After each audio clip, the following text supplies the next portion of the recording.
Well, hello there. I am Taylor, and you are listening to the Surviving Maine Podcast. Today, well, the finale has aired, so I hope you've watched episode 13 of Surviving Maine Season 3, the finale, because this podcast and the next three are all with the final 4 players left on that final episode of Surviving Maine Season 3. And I'm excited about this podcast because this person was excited to do the podcast. This guy was so excited, like in his intro video before the game started, he said, "Oh, I can't wait to do my podcast with you." This guy, I love him. He had a raccoon hat, but he wasn't a raccoon kind of guy. This is my interview with Andy. I am here with the final member of the jury, Andy. How are you? Oh, I'm so good. Yeah, that final member of the jury. Last person not voted out. Right, you weren't voted out. That's something to really hold on to. No, actually, I think through the entire game, I received no votes that counted. I received 1 vote for me, and I used an idol in that tribal. I don't think a single other vote was cast for me that actually counted. Oh my gosh. Andy, last member of the jury, 0 votes. Yeah. I thought about that the other day. I was like, I don't think that, because I think Steph voted for me, but I played an idol on that tribal council. So that one. Is that the one? Okay. I was going to say, is that the one one where John got voted out? But that's the one where she went did. home. Okay. Yeah. Not the one where you voted for her twice. That was so fun, by the way. Let's start at the beginning, though. Let's start at the very beginning. Yep. Very good place to start. So tell me about that first day, if you want to start from when you first showed up, or if you want to start from the gas station where you saw a player buy a lottery ticket. Well, yeah, I even like just starting with my entire Surviving Maine journey. Go so for surviving. it. So I came across Surviving Maine. I was watching, just scrolling through the RAGP feed, and someone posted something to the effect of like, even like backyard games can be as like interesting and fun as like the real game. And I was like, oh, this is, and I think they posted a quick clip. I think it was episode 12 of the previous season. One of my favorites. Yeah, great episode. And so I went back, so I watched it, and I was like, oh, this is really good. A lot of this season has been spoiled, but I talked my wife into. I was like, can we go back and I watched it, but like I didn't fully really like pick up on everyone's names. It's picking up a season in the middle is weird. So she was like, yeah, we can. It was Survivor off season, I think, at the time, or maybe sometimes we double down on seasons. But usually we try and just like watch one at a time, so don't get too jumbled. Mm-hmm. But yeah, so we went back and watched it, and we loved it, and so yeah, I became that was my inception into the LRG world. And then since so that was my first taste of the LRG world. Then I eventually applied for Survivor New York. Played that. I don't know if that actually came out during our season. I never told anyone. I didn't know anyone. I didn't recognize anyone, so I kept that under wraps. I know that actually Sam had played Survivor New York. I was going to say Sam played that. Yeah, she was like a really early boot then as well. Yeah. So unfortunately, I think I went back and watched one episode for some reason, and I was like, oh, that's Sam. That's Sam right there. Yeah. So, and not to go too deep into that, but in that game, I think it explains a lot of my behavior and like how I felt coming into this game. Oh. In that game, I only went to 2 tribal councils. So pre-merge, 1 tribal council, I was the secondary person. So I was the other people were voting for. Oh no. And then merge happens, I win the first immunity, and then second one, I get blindsided. And so coming into this game, my paranoia level was like really high. And in that game, I tried to play dumb. I tried to play down. Like I tried to play was not like, I wasn't good at puzzles. I tried to play as if I was not going to be, that I was just maybe a physical asset. And then after that, you didn't have to worry about me. To very poor effect. I came out afterwards and people were like, oh yeah, we saw you as a huge threat. You were like, you're nice to people. And, we could see your mind working. I was like, well, that's, so that was a fail. So I came into this season knowing that there was going to be almost no way to hide what would be perceived as a threat. I mean, I think anything could be a threat in this game. You can always see like how you paint a picture is how a threat is like created. So that's good. That's good self-awareness to have going in then. Yeah. I mean, it's I think that there's like this idea you can only play the game that you can play. Right? Like, I could never play the game that I guess when this will be aired, we won't know who has won. I won't spoil that, but of any of the other, or I guess this will be in the finale, won't it? After the finale. I actually 2 minutes ago I did a sketch of each episode, and you will be in the finale. So it's going to start with the final four. That's the finale. So people will know, unless they just stop watching right when you get voted out because you're the favorite. And they're like, I'm not watching anymore. Andy lost. Oh man, yeah, we'll get to that. So you can spoil whatever you want. Yeah. So like I can never play the game that Delaney or Jess or Matt played, or really anyone else in this season. Everyone has to each of us have our own specific tools, our own specific personality, and we can, play within the realm of that. I think for me, the thing I've realized through these experiences is that I have a vision of myself of being the capacity to do whatever I need to do, be as cutthroat as I need to be. That's how I saw myself going into these games. I've since realized that maybe I'm not, I can't be as cold and calculating as I want to be, as I know I should be at times. Right. And I think that mingled with a bit of paranoia that, came from playing before and having no idea what was going on and going home, really created a lot of the kind of twists and turns that I made throughout the season. But we'll start on day one. I arrive. I actually, I'm, coming in and I see a gas station. I'm like, all right, well, in case I go home early, I want to have snacks in my car. I want to have, there's got to be chips. There's got to be some beef sticks. Beef sticks, not a good call. Don't store beef sticks in your hot car. Oh no. Would not recommend. So I pull into the gas station. There's a person, sitting in a red car. They have a bunch of camping stuff and they're scratching off some lottery tickets. And I was like, oh, that's an interesting person. So I go in, buy my snacks, and then I bump into the same person who turned out to be John. I found out later it was John. Mm-hmm. Going to cash in his. I was like, oh, did you win? He's like, yeah, that's much I lost. And so I was like, oh, okay, great. Drive away. Seems like kind of just a random interaction. Then arrive, get sequestered. Kind of do my original. How do I think the game is going? Which I'm so curious to watch eventually because I have no idea what I said at the time. I imagine I said, no, I'm going to be a threat. I don't know. I probably didn't want to tell people I was a lawyer. No, yeah. You didn't mention that in your intro video. Okay. You didn't. But I was wondering once I saw that your actual degree, you have a law degree. Yeah. So before I was a stay-at-home dad, I was a practicing attorney. And so which didn't. I thought I was going to have to I have a 12-week. At that time, my daughter was 12 weeks old. So I kind of thought I would, someone would ask, what did you do before? I thought that would come out because 12 weeks is not, it's like 3 months ago. 3 months ago, you were doing a different job. What are you doing? Someone asked me one time, and I said, I do document review. And they're like, okay. And no digging. Oh, okay. Document review. That's a normal thing people do. Yeah, I do that as part of my job, but who would just gloss over that? Who was it? Tell me. I can't remember. Who it was. I mean, but that was the only person who even asked, asked the second, the what I thought was kind of the obvious question.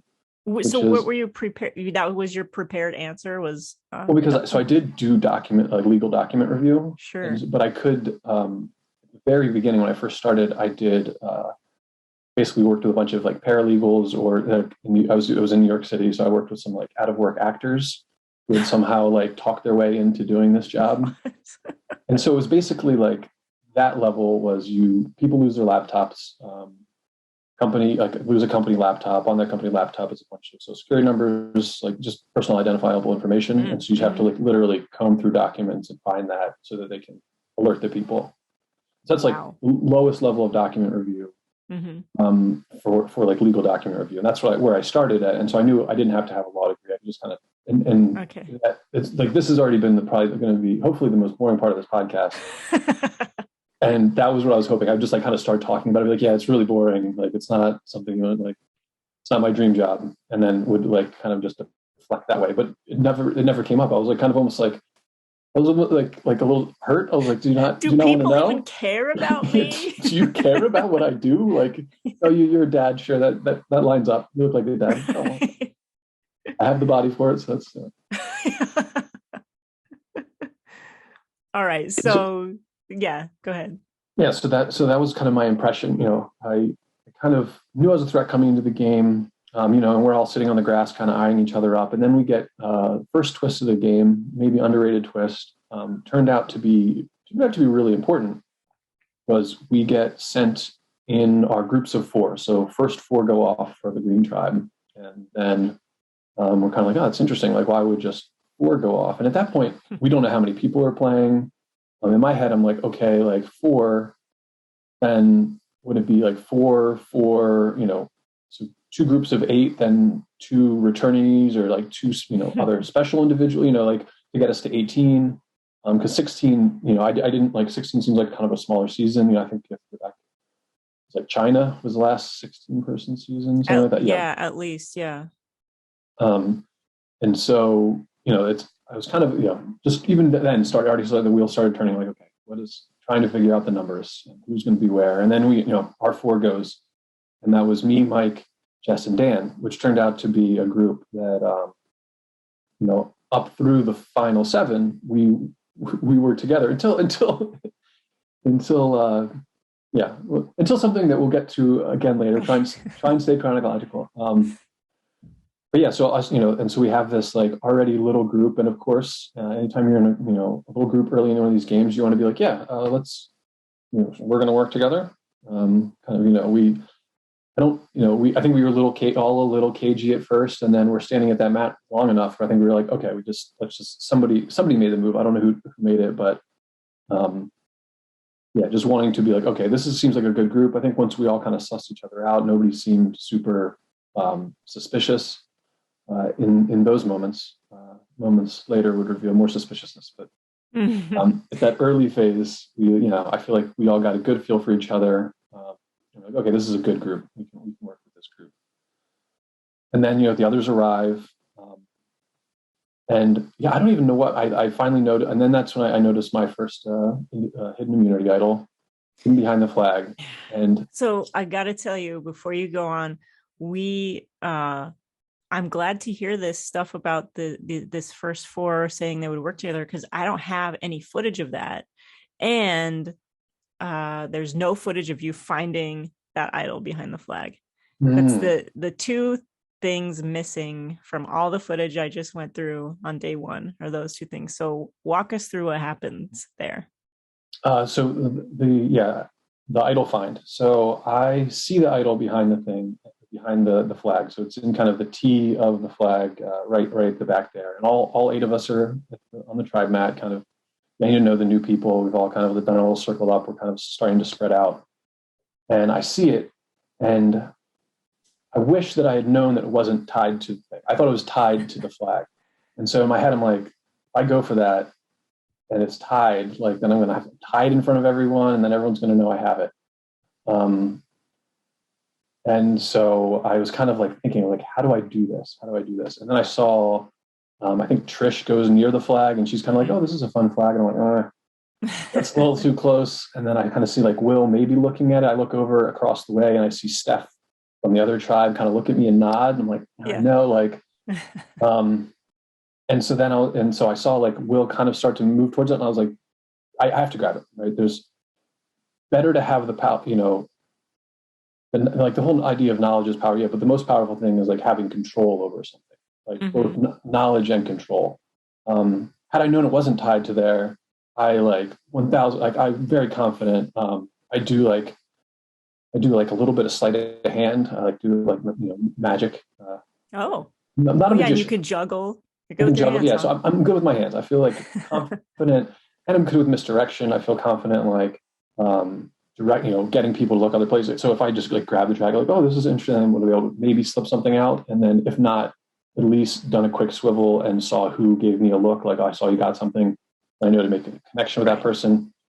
All of those things are what would have happened had I believed that it was not tied there and I wasn't going to have to untie knots. So I grab it and it like kind of falls in my hand. I'm like, oh, well. And I kind of raise it up. I'm like, yeah, I got the thing group. Right. So I didn't want to be too, at that point, like, okay, I don't want some people to know and other people not to know. I'm going to go the whole, it's our tribe idol, which nobody ever believes. But although I guess in the last season, they like hung it up and then Justin took it, right? You just take it, right? You tied it right in the middle of their camp. No, this is our tribe idol. How silly. We all on production were worried that that's what's going to happen. We're like, oh, great, another tribe idol. So yeah, no, it was a tribe idol. There was no chance. Another thing that we'll get to later, but I did pass it off to someone and get it back at one point. Oh, yeah. Well, this must have been after day one. Oh, I can't wait to see that. Long after. I don't think it'll make the canon. No. I know. Okay. I'm so sorry. More secrets behind the scenes of behind the scenes. Yeah. Exactly. This is the deepest cut. Yes. Because it was a big part of my strategy. Is not like I wish that I could have gotten a camera involved, but the way I did it. But we'll get there. Let's maybe there's little breadcrumbs for later. So now I have an idol. Then we go into some challenges. I think the first challenge with the fire making. That ends the first challenge of the day was the spool challenge. You're all rolling giant spools. There's people on top of them. Then there's a puzzle and beanbags. Oh yeah, that was I really one of the things I loved about Survivor with this whole experience was that we got to do a few reward challenges up front. I can see some people viewing that as kind of like, let's get to the game. But I really viewed that as a way for everyone in our tribe to have multiple opportunities to showcase what they were good at, what they were confident with, and also help to bond us together before we had to make any crucial decisions. So I think that was a really good way of doing it.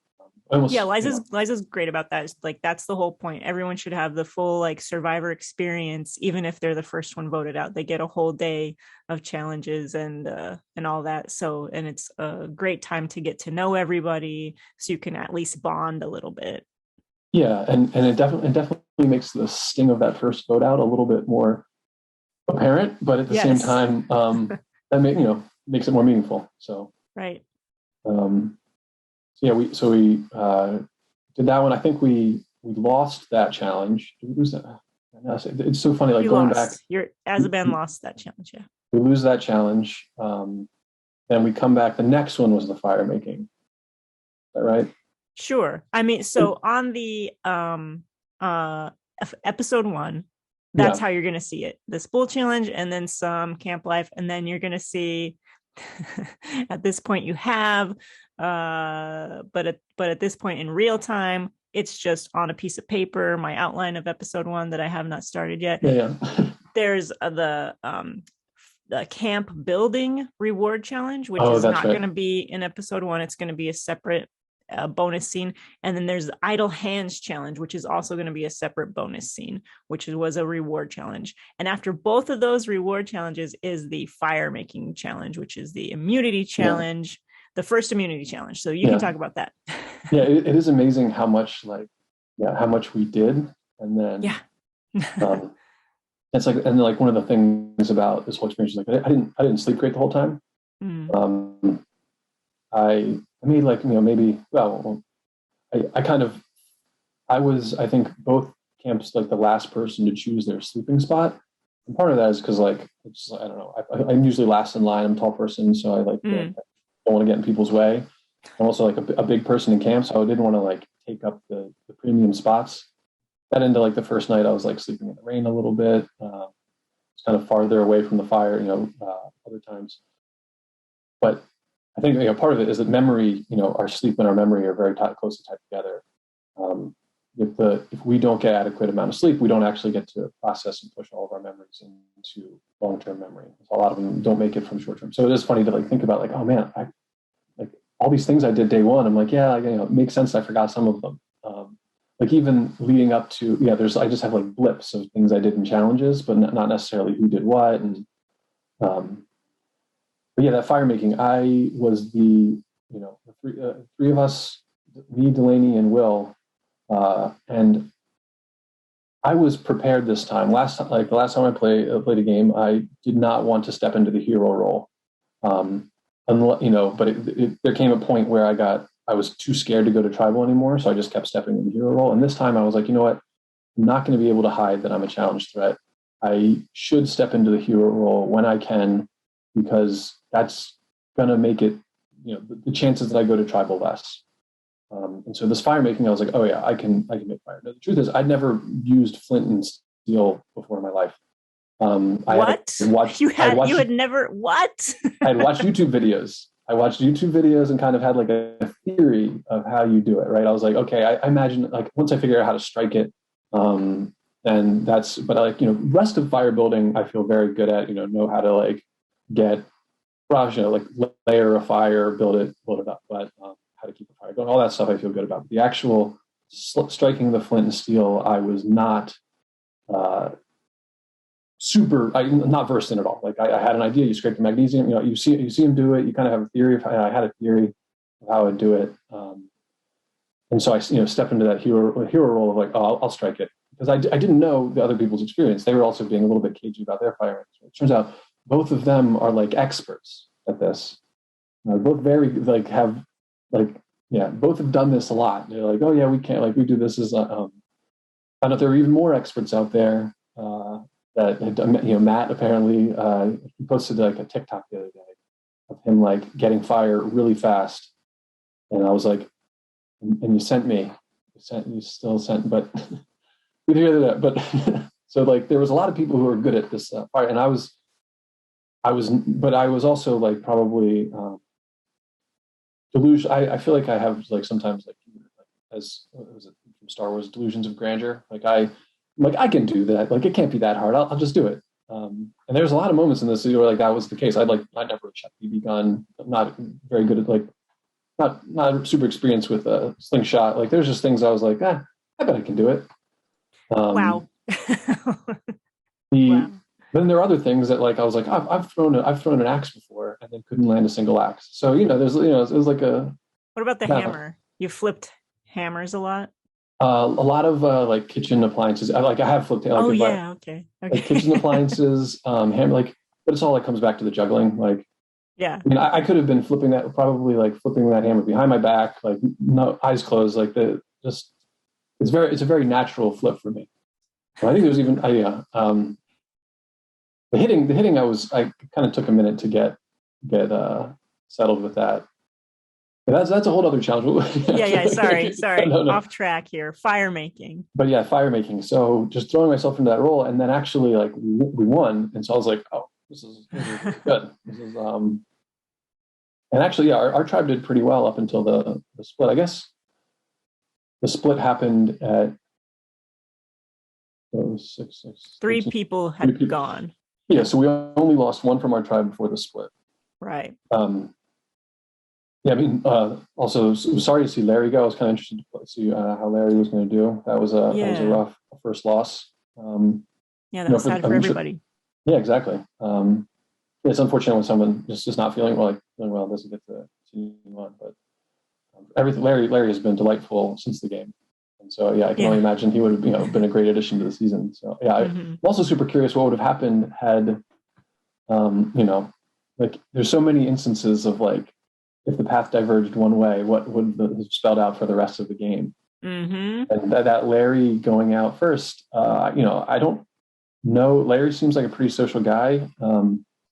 He didn't necessarily have the look of first boot to me. So who knows what would have happened? No, yeah, he would not have. He would have made it pretty far if he hadn't gone.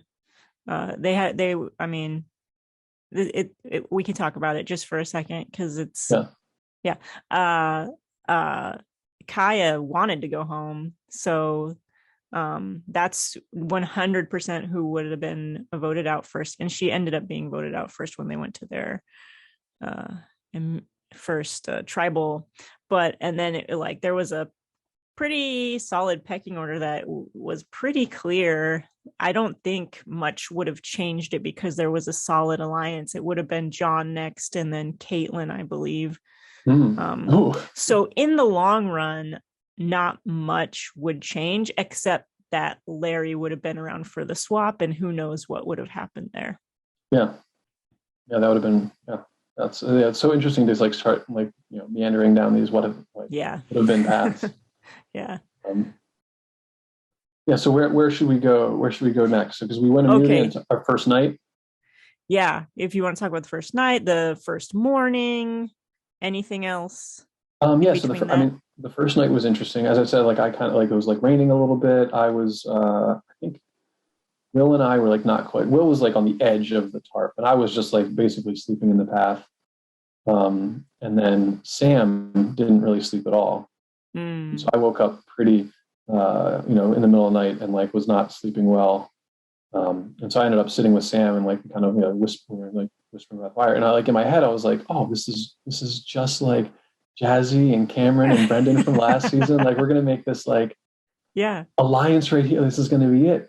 And then Mike joined us, but nobody like there was no real cementing of any alliance in that moment, which I was like a little surprised about. I had already made during the gathering of materials, I had made a bond with taken aside Delaney and Will at one point. So the three of us were kind of like we're together. Yes. I had the original 4. So basically that left out Trish and Sam from the people who I'd kind of made solid bonds with. And then I even like at one point I just had a moment alone with Trish, be like, hey, like I could see us working together. Because there were like that was the thing. I was like, no, there was no one on our tribe who I could not envision. Nobody you wanted to not work with, basically. It was everyone. I was like happy to work with anyone. Which is kind of my strategy the whole time. Is really, I feel like it's almost like an inverse Sandra strategy where like, it's the same basic principle of anyone but me. I don't care who I'm going forward with. I want to go forward with the people who I can trust, but whereas I feel like Sandra's doing it kind of almost under the radar. Like I had to do it like above the radar. Like I was clearly going to be a challenge threat. I think that people saw that, but I think that I also like did it. I created enough bonds and created as little tension and as little potential trouble as I could. I had like that was kind of my goal, was to reduce my threat level by not being threatening. Like the way that I saw other people, I think Will was a good example of someone who was also very physical. Seemed like he had like good challenge potential, but he also asserted himself in a lot of ways that I think made people view him as a strategic threat as well. And they saw that. Right. Yeah. And so, exactly. So they like, he would assert himself, and then all of a sudden people would be like wary of him. And I saw actually, I think Mike doing a little, in a very different way, doing something very similar, where he was much more of a social butterfly, willing to talk to everyone, could get everyone to like him. And so that turned into a threat. Andy, I don't know if anyone told you this, but at least one person on production, if not 2, at the end of day 1, we all chose our winner picks, and you were at least one person, maybe 2 people's winner pick. I let him down. But you made it so far. So far and so close. Yeah. But it was because like you can tell if you know Survivor, you can tell by looking at you, you're a tall dude. You're going to be good at challenges, just period. So there's no possible way for you to downplay your threat level in challenges, like just onlookers like me. I was like, there's no way Andy would be my number one and I would cut his throat right before the merge. Like, Yeah, exactly. Yeah. you know, but everybody liked you. You'll see when you watch back, there's lots of confessionals of people who want to work with you. Yeah. I mean, that was kind of my goal, is that I wanted like almost the kind of the John Cochran of it all, where I did not put forward my plan. I didn't have plans. I wanted to know what other people's plans were. I had desires of how I wanted the game to go, but I didn't want to be the person who zero times, I think maybe occasionally would, but I don't think I ever, and quite intentionally, brought up, I think this person should go home, because I knew that as soon as I started to do that, people would say, okay, that's the game he's playing. He's willing to come after people. Whereas and that becomes a threat, right? If I say to Jess or Delaney or Mike or Dan, let's do this person, and I start asserting myself, he's willing to like make a move against me. And it wasn't until kind of later in the game where I really felt the need to even try that and fail at it a few times. But I think, especially early in the game, I wanted everyone to feel like we can work with Andy, and that, and I think that basically worked. And there was a lot of times where I felt like I could be in danger, as we'll see, kind of especially during the swap. But it turned out it's I funny never was. You were never in danger. Yeah. Yeah. Aw, poor paranoid Andy. Yes, I was. Just so paranoid. Because I'm also looking at it as, especially, and we'll get to those swap votes, but especially at that moment, you said, or as David Bloomberg would say, you vote out the weak and then the strong. And this point where you vote out the strong for the first time is right before the merge. Yeah. And so if my tribe at that point had been viewing me as the strong, that would have been the moment. That was the moment I was most wary of getting got. So I was like, this is the moment to play it as safe as I can. Use up my bag of tricks. Yeah. It maybe needlessly. Well, though, it's some of those butterfly effect things are super interesting. Like that idol play made it so that Justin didn't steal my idol, so that Jess didn't go home. Right? Like that's right. a whole little swerve. Yeah. And I still think that my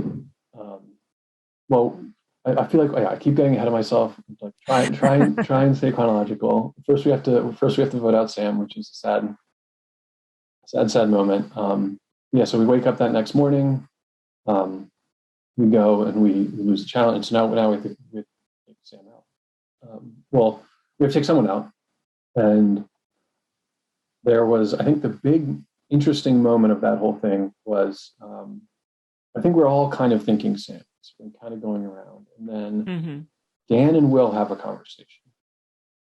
And Will comes right over and is like, Dan just said Trish. He wants to get Trish out. Oh yeah, that's when this happened. Yeah. Oh yeah, this is wild. Yeah. Yeah, this was this was like one of those, I'm just like watching like Dan spiced it up.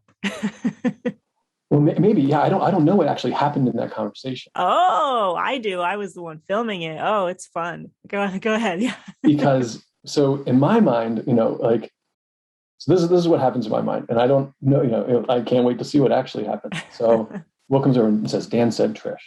In my head, I'm like, well, it seems like, well, like how assertive Will was with it. I was like, well, I guess I'm apt to believe you, someone who I've said I'm going to be working with. And he's like, so we have to get Dan. I'm like, yeah, if Dan's going after Trish, I like Trish. I want to work with Trish too. I think we all kind of agreed with Sam. So maybe this has to happen. And one other just like little side story was, so this all starts going on. And then Dan comes up and is like, no, Will said Trish. I'm like, yeah. Okay. I don't know who, and in my head, I'm like, well, what I can see happening is two people both not wanting to say a name. Somehow, someone pushes the other one to say, just say someone. Who would you do? And they say Trish. Doesn't really matter who. But in the person who said its mind, the other person and then the other person agrees with them. The person who said its mind, they're like, well, I just put out her name, and they agreed with it right away. So they want Trish. And then the person who got them to say it is like, oh, they said Trish. They want Trish. So now these two people think the other person's gunning for Trish. Nobody's really gunning for Trish. They just put a name out there. Yes. And so, this huge mass confusion ensues where And I think that this was like kind of what hurt Will a lot. Because this was the moment where I think people were kind of like, ooh, look how like he's willing to, someone says something, he's willing to come right after them. Right. And so I think that people, in our group, which our line, which eventually kind of was dominating the game, saw that early on from him, and were a little wary of that. Oh, go ahead, please. I just want to say that Dan deserves some credit because that was all his master plan, was to make Will look less trustworthy. And it was Dan that like mentioned Trisha's name intentionally because Dan was working with Trisha and he wanted everyone to go after Will. He didn't want Sam to go. He wanted Will to go.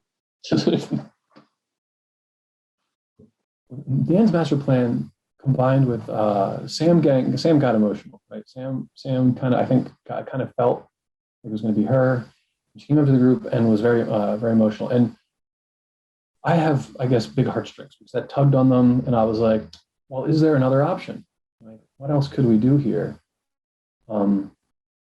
But I, and I was standing with Jess and I was like, is there another option? And she just stone cold, like ice cold, was like, no, we're getting Sam. And I was like, ooh, like, we're not even gonna like, that no feel like, and it wasn't even like, she's like, yeah, no, I feel bad. She was like, no, we're getting Sam. Like anything else would be stupid. Like, what are you even talking about? That's a hilarious thing that carried through her whole game, isn't it? Yeah, exactly. Well, that was in that moment, I realized, I was like, oh, wow, Jess is either with you or against you. And yeah, there became a moment. She was like, I'm against you, Andy. She didn't burn my hat, so that's good. But yeah, so that was, I think, just something that like was always in the back of my mind, was that like, even though I felt really close with Jess through a lot of the game, in the back of my mind was like, she's playing, she's here to play, she's like has no trouble voting someone out, like hadn't felt no qualms at all with doing that, which is something I was like, man, that would be really cool if I could do that. I don't think I can. Maybe not the best thing to let people know, though. I mean, it depends. Like if someone listens to this, they'll know that I'm a trusted ally. I'm going to have trouble voting you out. So if we're together, then maybe we'll see. My game may evolve. You never know. But so was Will or Dan ever really I know Trisha was never in danger of going that tribal council, but was Will or Dan ever? Was there any plot other than the one Jess shot down? Well, Will wanted Dan and Dan wanted Will. And so I don't think either of them ever really got any traction. And I think it was mostly the Jess, Mike of it all, who were basically kind of like, pump the brakes on we don't need to make any big moves, which is also kind of something that I wanted. It's kind of my mantra through the whole game to myself. And I think I probably said it like a bunch of times in confessionals, but it was the idea, I don't want to make big moves. I want to make good moves. I don't want to make flashy moves. I don't want to make the move that's going to be like, oh, wow, that was crazy. I want to make the move that was like, that's how I win, or that gets me farther. And so for this one, it was, and I don't like to push plans. So it was one of those, I just listened and I was like, okay, this is what we're doing. I'm doing what the group's doing. I'm trying to, fly in the background. I stand in the back of all pictures. I want to stand on the back of this tribe.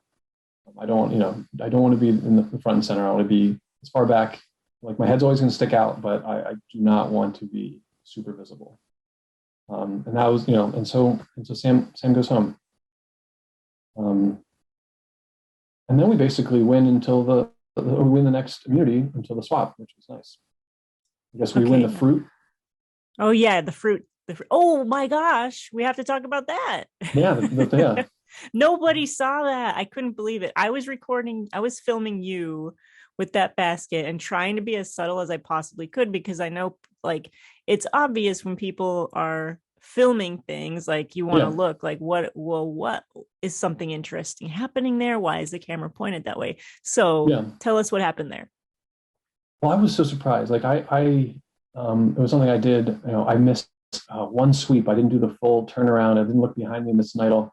But every time I went into the voting booth, I tried to do as full a possible sweep. I looked under the table every time, looked in both jars. I was, when I could not do it, not obviously, which is in the voting booth, you're private, so I could always do it.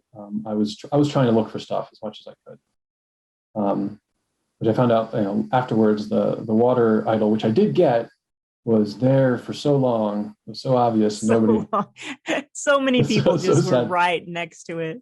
Apparently there's one of like my hat like touching, like bumping into it, and which is it happened.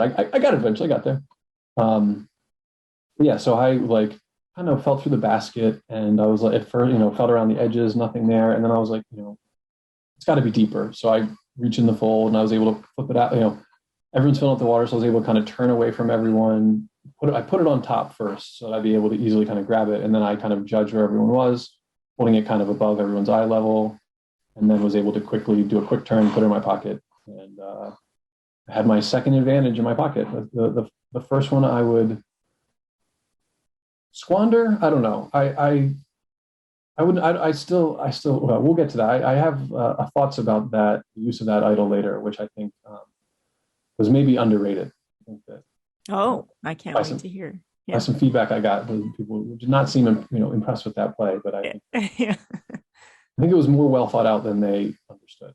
Okay. But chronologically, so I get this advantage, and we miss a tribal. Green sends someone home. They send who's home next? That would be John. Nope. Where are we? Kate. Oh. Wait. This is before the swap?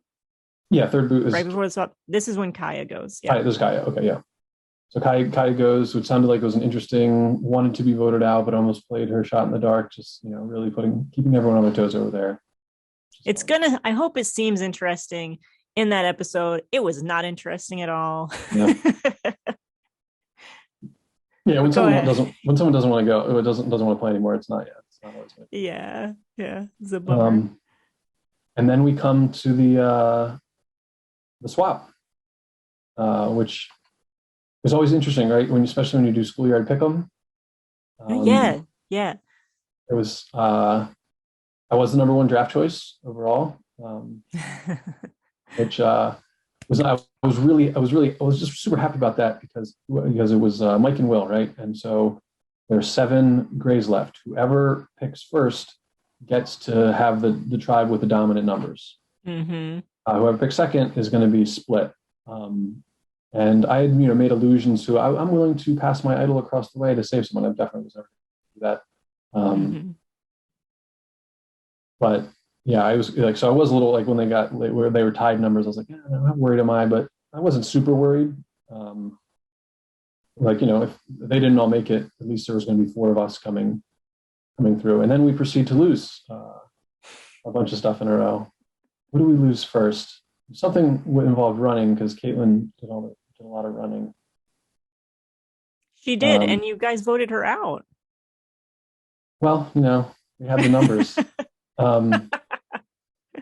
Yeah, that was. It was kind of sad, but it was. And that group, the group that got picked, I think,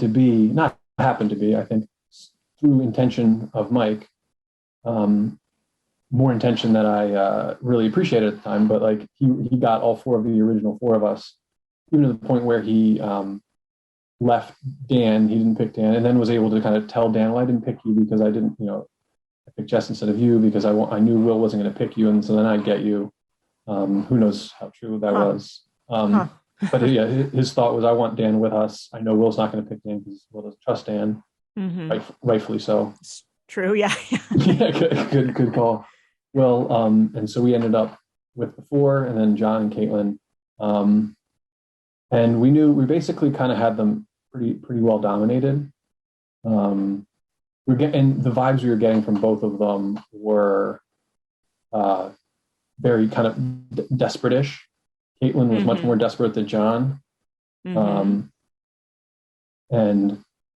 I guess this is a part of the game that I guess I feel.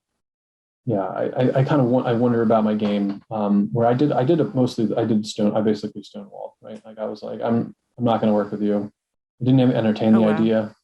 And I was open with them about that. I think the reason I did that is because I never want them to be able to go back to other people and honestly say, Andy said he'd work with us, and he put your name out. And Makes sense. they could always do that, but they couldn't do it honestly. And there is some level of, we're all trying to read each other. And there was another moment in the game where someone did something and then came to me and asked me questions about what I was thinking. We'll get to that later, but I was immediately suspect of them. It turned out that and how they acted was they were acting differently than how they had acted towards me before. I mean, they say when you're trying to determine if someone's lying, there's not different people have different tells. But you basically want to establish a baseline of communication with a person. How do you talk when you talk about your favorite movie or your old job? I did try and spend a lot of time at camp asking people those kind of questions. So I could get how do you respond to a question? And a little bit of strategizing. How do you respond when I ask you a question about strategy? I was supposed to be I was asking a lot of questions. And then once you've established that kind of baseline of how a person acts, you can determine if they are more agitated or thinking something different when they diverge from that baseline. And so I didn't want them to be able to, John or Caitlin, to ever be able to go to someone and say, Andy said your name, them to come back and say, Andy said your name, and me, because, it's unconscious how we react. You as much as trained as you are, there are some people who are very skilled at lying and manipulating. I'm not great at it. So I didn't want that to even be a problem for me. So I didn't really entertain them. And I knew that we had the kind of the 2-2 split. A little worried about the extra vote, but how as desperate as they seemed, and I knew that I had the extra vote. I didn't know and it was at a challenge where either tribe could have gotten it. So I didn't think that there were necessarily one extra vote at each camp. I thought it was probably I had the one extra vote.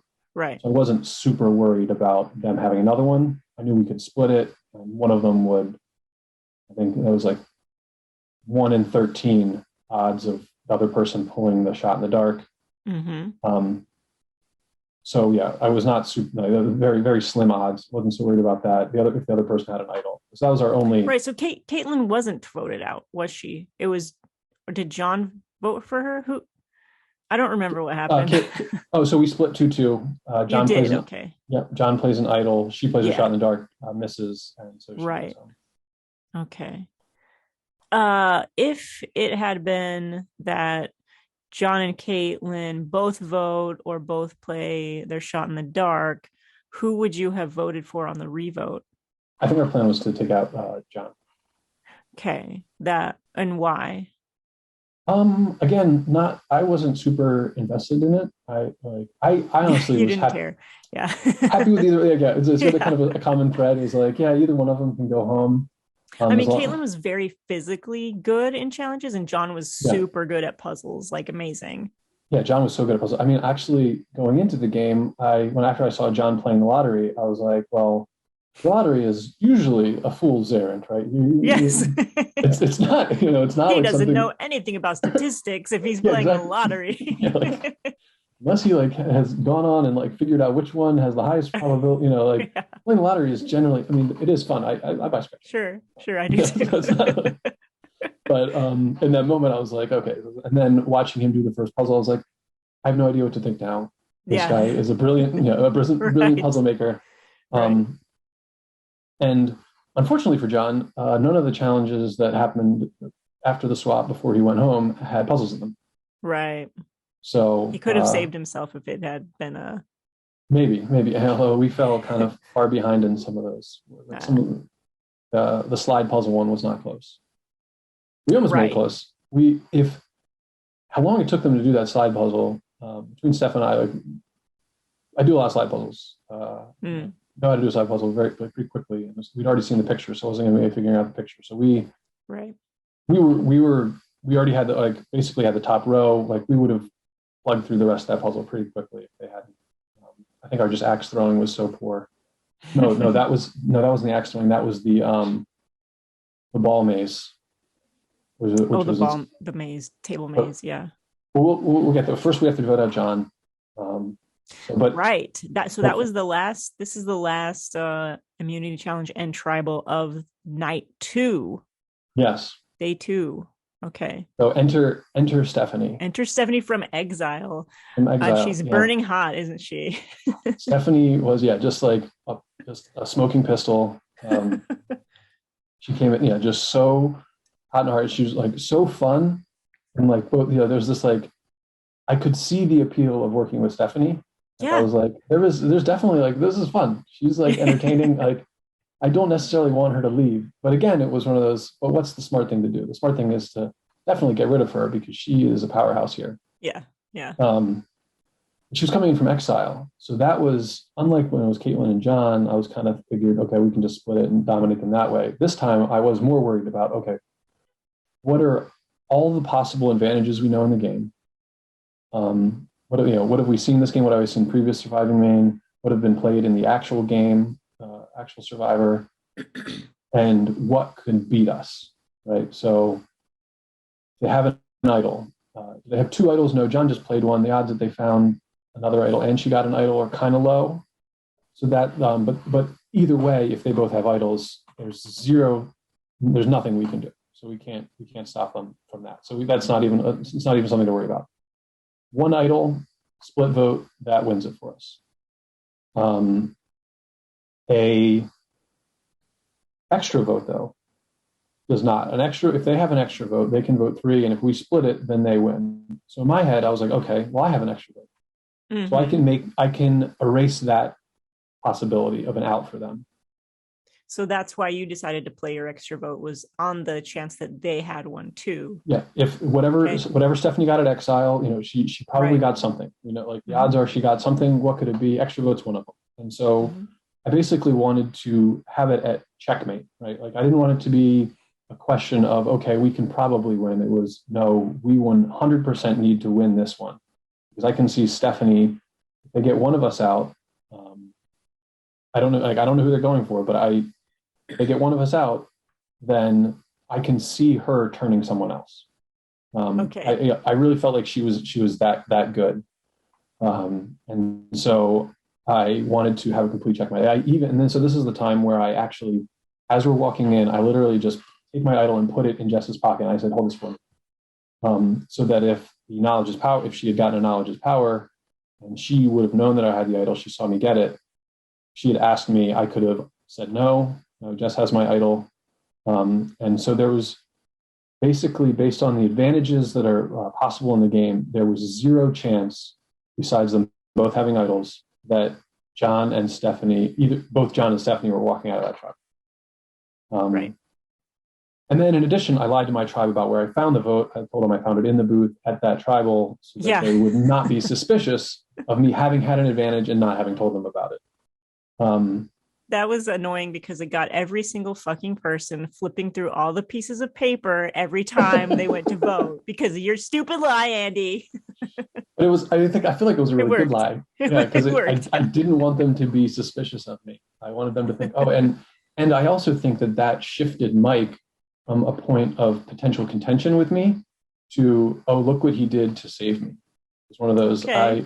I talked to him after, and I feel like that actually, like, our relationship improved after. I thought we had a good relationship before, but I was still like, I felt a little bit I wasn't sure exactly where he stood with me. And so I also felt that can bring Mike into me.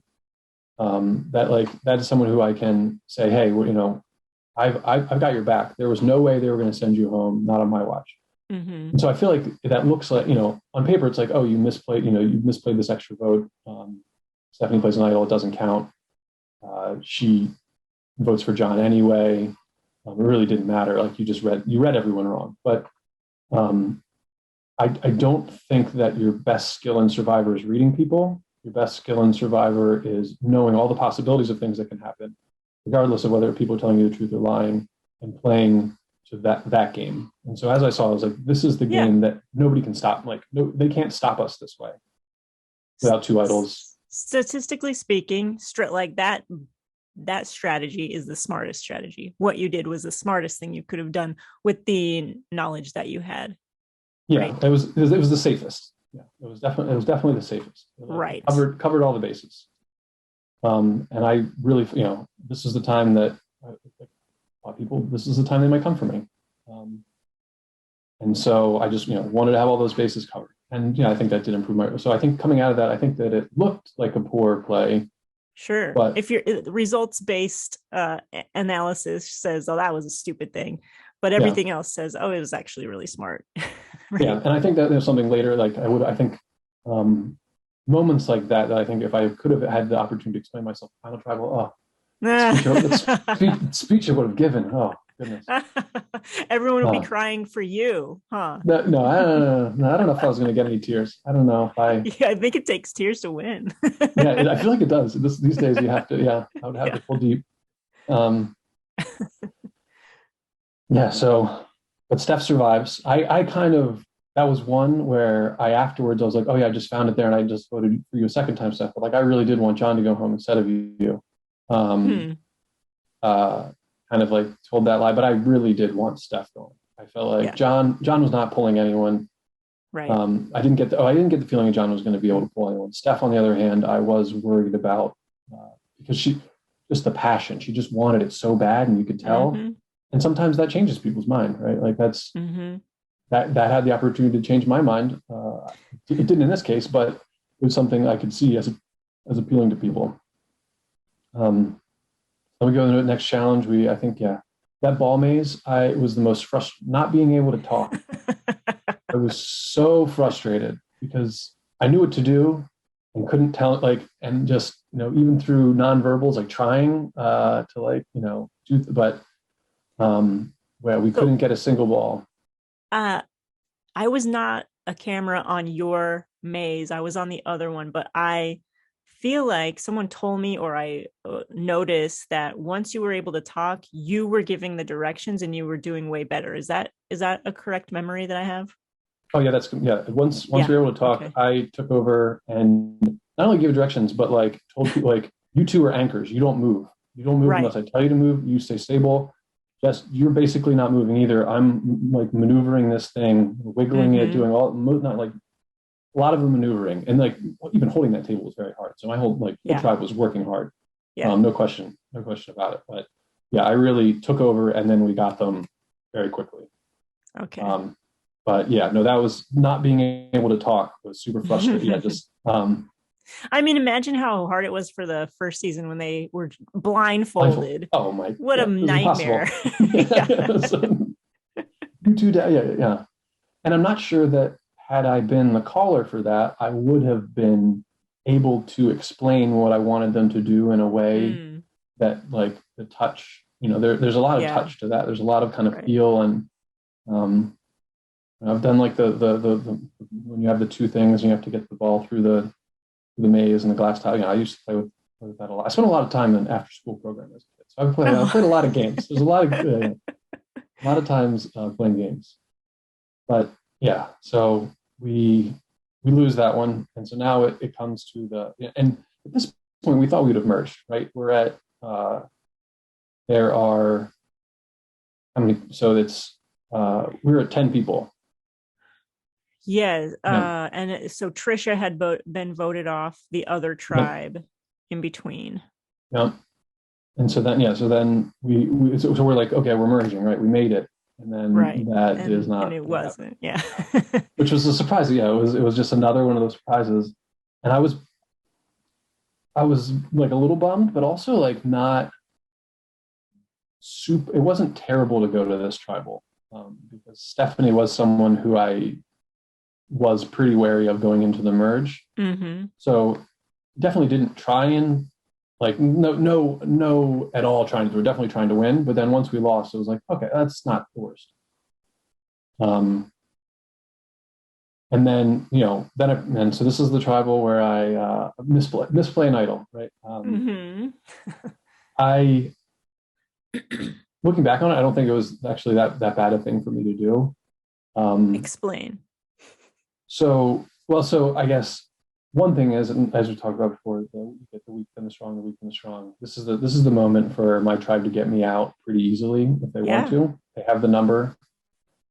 I think having a public idol isn't like people are always like, oh, having a public idol is the worst. It's actually kind of good in a way. because it is a second. People have to think twice about voting for you because there is this.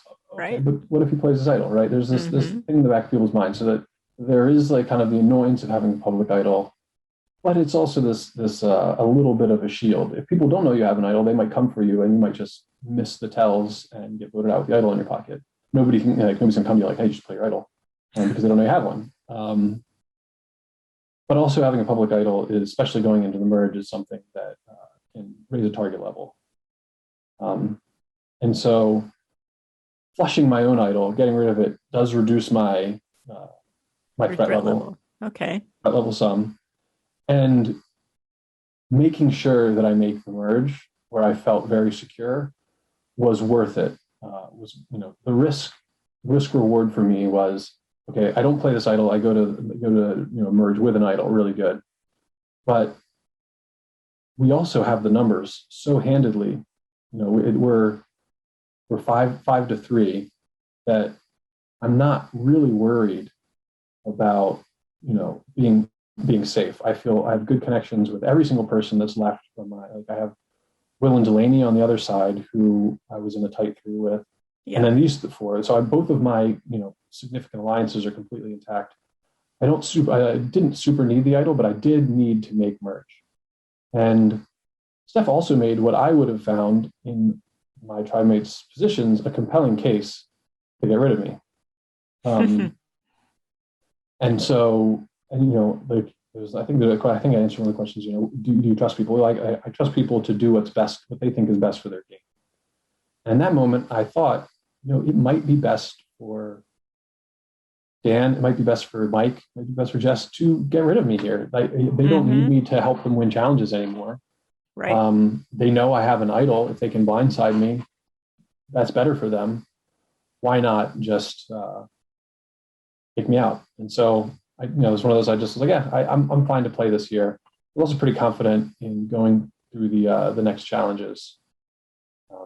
Like doing the individual challenge, I didn't know what they were going to be, but I felt moderately confident that I could do well in a lot of them.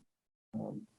So I played the idol, not the best idol play, but I don't think it was the worst. And nothing is worse than going home with an idol in your pocket. So Right.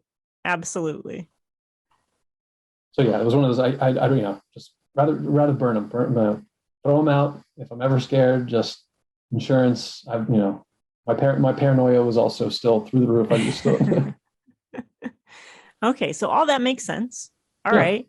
So next so Steph goes home, unfortunately, in my eyes, the star of the season, just because she was so entertaining, and I hope that pans out editing wise. But anyway. No, she was so great. Yeah. I mean, we like in the chat afterwards. Zero chance of winning, but star of the show. Well, like in our group chat with everyone afterwards, people asked, like, who do you think could go on the real show? And my answer was immediate. I was like, oh, Steph. Steph is the person. Sure.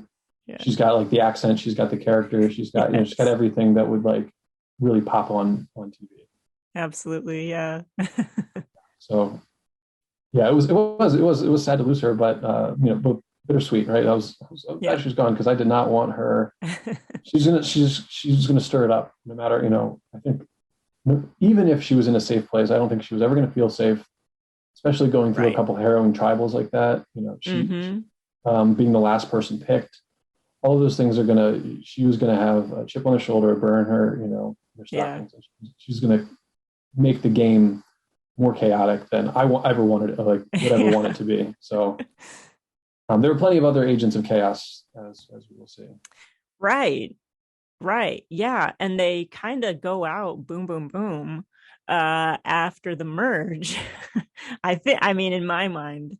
Yeah, well, first we lose Justin. And it's funny because, like, I think my string of voting booth confessionals are probably basically like me, like, I don't want to vote for you, but sorry, this is happening. Really? Because Justin was someone who I knew he had LRG experience. I didn't quite know how much, but he was someone like I saw him and I was like, because before the game I watched a lot of just the first episodes of a lot of LRGs just to like kind of get a feel for who was out in the world. Sure. just, so I'd potentially recognize people. And Justin was the only person who I was like, I know him. Yeah. I don't know where I know him from, but he's 1,000% played these before. Mm-hmm. And was kind of trying to take the hero position. Oh, that game of handball. We didn't talk about the game of handball. Oh, goodness. So that was right before the swap, right? That was so, the prior season was the same thing. Like people really had some combative moments, and it was, it did not disappoint this time either. I hope I did not get too combative. Like I don't think I got like mad at anyone, or I did get a little. I think a rule in handball should be that you're not allowed to pass the ball to another person. You shouldn't be able to hand off the ball. No throwing, just handing off. Right? Right? Well, no, only throwing. Only throwing? Andy, throwing. You're crazy. Go. What are you talking about? Well, because if it's only handing off, you can never, like, as the defending team, you can never, like, all you have to, the other people have to do is just hand the ball to each other all the way down. You can never, because you're not allowed to hit it out of anyone's hand. So you can never get the ball from them. They can always walk up to the goal and then just throw it, which isn't very fun. It's the whole strategy, and it's how the game ends. There's no way for the game to end ever. You're just tiring yourselves out when you're running and throwing that way. And so both times that Surviving Maine has done this, everyone in production is just like, why don't they understand what they're supposed to be doing right now? Like, why is this taking so long? They're all so tired. What are they doing? Yeah, I guess in my heart, like, that's like antithetical to the spirit of the game. Right? Like, it just seems like such a cheat that like the team who would be better at what I think handball should be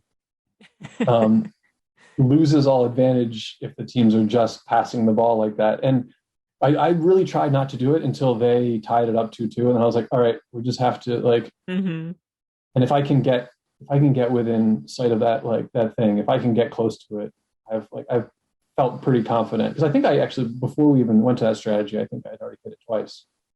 I think I hit it all 3 times for my tribe. Oh. Yeah. I haven't watched any of the footage yet, and I have no memories left. So yeah. yeah, exactly. Yeah, no. So I think I'm pretty sure I hit it all 3 times for my tribe.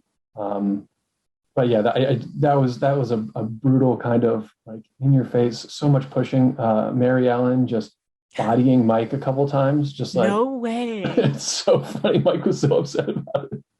Okay, I know people on the Green Tribe were really angry at Mike, or like they thought he was a whiny baby, maybe something like he was complaining. Mouthy Mike, that's what they were calling him. Mouthy Mike, yeah. Oh, they were brutal to him. They had just nicknames. I guess I was Raccoon Boy the whole season. Yes, Raccoon Boy who found the idol. Everybody knew on the Green Tribe about the Raccoon Boy's idol. But yeah, that game, because they were just, and yes, I think Kaya and Justin were like the most just like super physical, and like Justin especially was very much like I'd like get like bumped into the road. Like, you can't be in that area. I'm like, you just push me in there. I don't know what you want me to do here. Like, I'm not gonna not stand in your way. But yeah, so Justin going into it, so this the whole tangent went off. I knew Justin had played LRGs and was a physical player. Even in the hammer thing, like the hammer, our first immunity challenge, which I'm curious how many people I put out of that. I feel like I put a lot of people out of that. Not very many people were very good at spinning that hammer. Yeah, I'm sure you got the most hits. Yeah, I think I eliminated the most, but I was very trying to be very cognizant of how I did it. Made sure to retaliate immediately. If any, because I think that like people knew that I was hitting the hardest, and so if anyone went for me, I wanted them to know I'm coming right back for you, and I'm going to do way more to you than you're doing to me. So like, don't come for me, because and something that happens to me when I play games a lot is eventually people gang up on me. Happens like when I play Scrabble, Settlers of Catan, like really block us, like anything. There eventually comes a point where like I feel like people just turn on me, and so I was afraid of that happening in the hammer game, because if everyone starts trying to hit your hammer, hit your nail, then like, it's pretty hard to get everyone out before they get you out. Right. So I was like definitely just mostly trying to retaliate. And then if I couldn't retaliate, if nobody had gone after me, I was trying to target whoever I thought was going to be most successful, whatever we get the, Mm. so who's the most dangerous right now? Mm. Because yeah, just want to get out the most dangerous. I think actually Mary Ellen also helped me a lot. She accidentally hit my nail sideways at one point. Initially, I tried to hit my own nail sideways and did, but then it seemed like it was going to make the game take too long if everyone started doing that. So I was like, all right, I'm not going to do it the second time around, but I think Mary Ellen actually did it for me, which was nice. But yeah, I try to be very intentional about that, and I end up winning. I think just through being able to hit, if you can hit people's nails 3 times as hard as they can hit your nail, you're going to be able to get out most of the people before they have a chance. So yeah.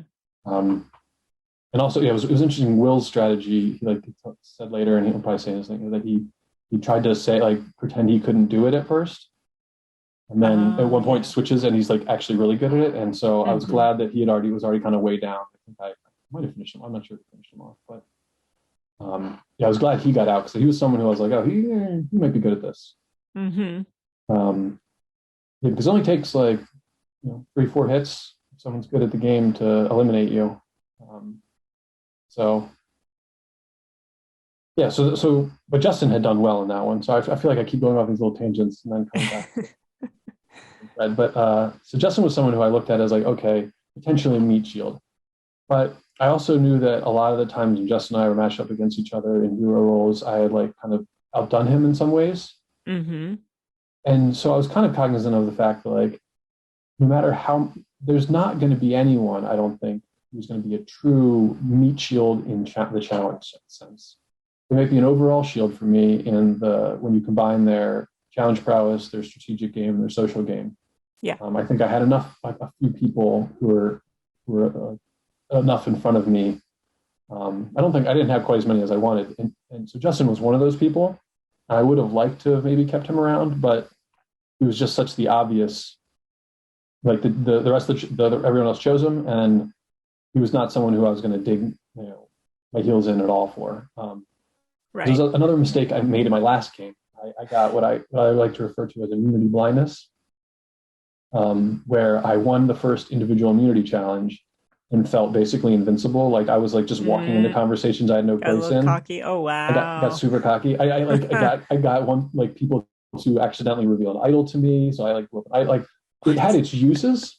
Because it was a very frantic. It was it happens. You guys have 10 minutes. We're going to tribal right after the merge, and so it was very frantic. And so I was able to kind of use that, but I got too cocky to the point where people were like, "Oh, did you see, he has," and felt more free talking strategy. I was like, "Oh, let me tell you what's going on here." I had this immunity blindness of I'm they can't get me now.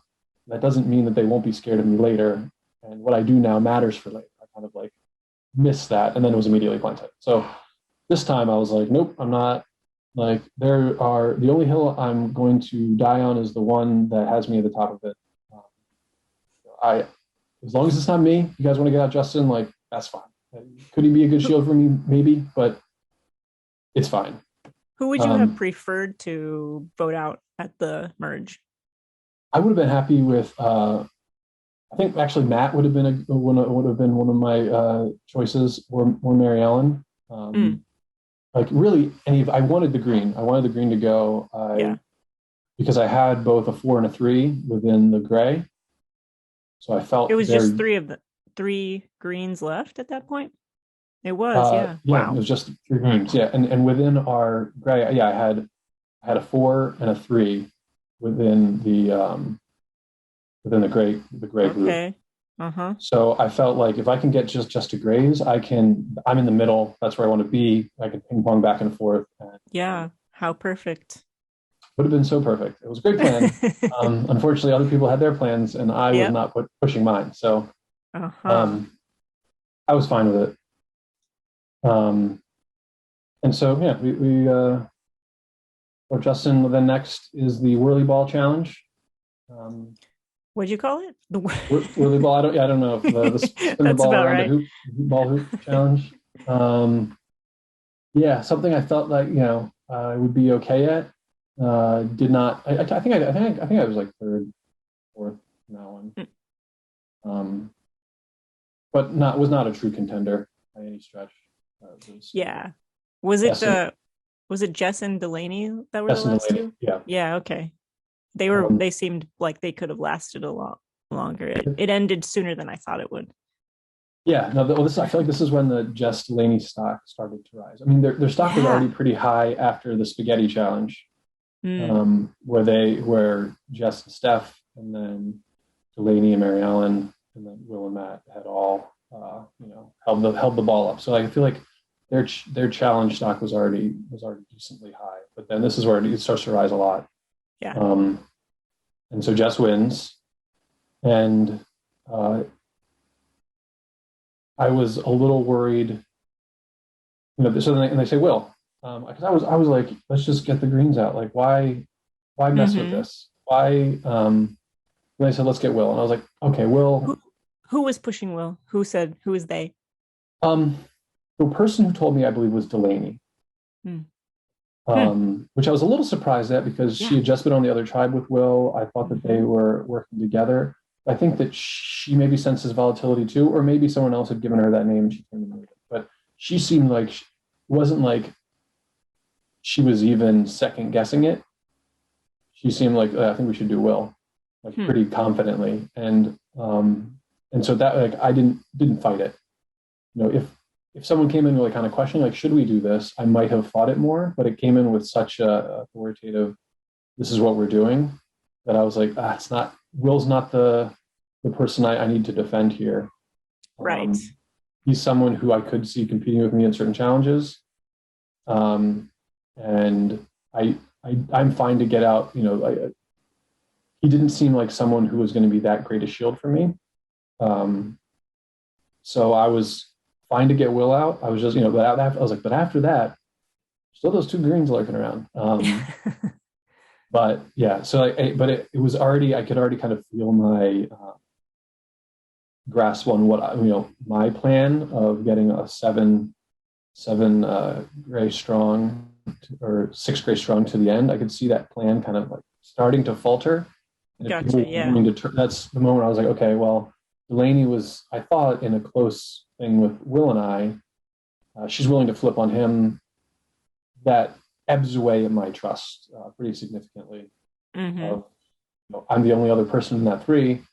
If that's not Yeah. her main alliance, then she has another one. I'm not aware of it. Right. So that's just something to keep in mind. Um, Also, how like ready Jess was to do that was, and even Mike, all like I was kind of suspect of everyone at that point. Like, okay, like it doesn't seem like the best. It's not the best move for me. It doesn't seem like it's necessarily the best move for any of us, but for some reason they see, and I'm sure they had their reasons. I can't wait to hear them. Yeah. They thought that was what was best. So yeah, I wasn't going to fight it. So it was another one where I hold up my parchment. I'm like, hey, buddy, sorry, this is what we're doing. Gotcha. Because Shipped it. makes sense. I mean, yeah, at this point there's only wait. I'm sorry. I'm looking at the boot list here. There's only Mary Ellen and And Matt Matt, yep. left, and the rest is all your original Azaban tribe. Yep. So you want Mary Ellen or Matt, but you're not saying that to anybody. Well, not when they come. Yeah, not when they came with a strong plan already. I Right. wasn't. I kind of was like, Did you I may have asked. I'd be like, we sure want to do that, or do we want to get rid of one of the greens? And they're like, no, we're sure going to do that. I'm like, wow. okay, I'm not going to fight you. Like, you're my alliance right now. So me fighting you about it's not. And Delaney and I were like, had rekindled our alliance. We voted Mm-hmm. Justin together, Mm-hmm. but she also had time away, which I could see she was close to Barry Allen already. Mm-hmm. So I knew she had other inroads. That's when she decided to turn on Will. It was one of those. I was like, okay, I am not the top of like. So I'm not anyone's number one. I think I Right. realized at that moment I'm That nobody's number. realization hit. Yeah, no, Okay. I was like always wary of I'm not at anyone's number one, but I at least want to be like people's top three or top two, right? I Hmm. want to be in like the top few you want to be with because you only need to be someone's top two. You don't need to be anyone's number one, so you know someone's top two because top two gets you into the final three. And the last game I played, I was at best someone's like four, right? Like so I was like the first, so nobody's sticking their neck out for their number four. Um, Okay, so William Now, goes home. William's gone. Now we're at the gross food eating challenge, Oh my God. Okay, yeah. Okay. which I was like, gross food does not bother me. I'll eat anything. My lack of, I guess, like, and I was drinking the most water out of anyone there. Like, I was just chugging water constantly. If anyone goes on Surviving Maine, top tip: drink water. Yeah. It's your only free resource. It's the thing that like you have as much as you want of it. Your brain works better when it's hydrated. Hang on. Speaking of that, I'm sorry to go back in time. I'm Yeah. confused about the rice situation on Azaban. Did you guys make rice for breakfast on that first morning? So yeah, two things I want to go back to. One, Okay. one random one was like coming into this game. I was like, never be away from the group. First thing I said was never be away from. Uh-huh. But because I drank a lot of water before I got there, the first thing I had to do was go to the bathroom. So I go to the bathroom and I come out of the bathroom and everyone's like, oh, and immediately like my heart sunk. I was like, they just all targeted me. I found the idol, then I found an idol, then I went to the bathroom by myself for 2 seconds. How dumb. Yeah, exactly. I was like, I'm a fool. I've ruined my game already. Didn't matter, but yeah, but I like did. There's probably conversations with me like, I'm fine, right? Like the bathroom thing wasn't a problem. People are like, no, you go to the bathroom. It's fine, man. I'm done. The paranoia was already pretty peaking. Yeah. But the rice situation was super funny because, like, I didn't really judge. I wasn't really in charge. Will was very much Chef Will. Mm-hmm. He was very much in charge of the fire and in charge of the rice cooking. And he cooked a fabulous rice, I will say. He did, yeah. It looked great. It was perfect. It was better than the rice I cook at home. So, but he also, I guess we ate all of it. But he was like, yeah, we should eat more because there's going to be like a merger swap. We're going to get more food. They're not going to like starve us out here. We should just eat it. And and I knew that he had played before at that point because him and Sam had talked about some reunion they were going to. And I think he had mentioned that he had played before. So I was like, oh, okay, well, this guy has. I mean, the season I played before was like less camping, more sleepover, right? Like we got food. Like it was. You got food? In Survivor New York, you get food. Oh, There's food. wow. Liza loves torturing her players. She really does. Yeah, so, I mean, like it was very apparent. I was like, oh, this is much different. Like I'm not. There's no air mattress here. I don't have a guaranteed cover. Air mattress. Oh wow. Yeah, there's a whole tent full of air mattresses. Super funny. Oh wow. Also, it's not possible, but if you could get earplugs, if anyone listening, get earplugs if you can. You probably won't be allowed to bring them into the game, but there is a 1,000% chance that there's someone who snores loudly on your tribe, probably 2 or 3 of them. John. Actually, I never even heard John. John's was apparently a legendary snore. We just heard about it. We heard tell of John's. Yes, I heard about the legendary John's. Yeah, you never got to because he was voted out right before that second night. Yeah. And then, but we had our own. Who was the big snores? Oh, Mike and Jess. Mike?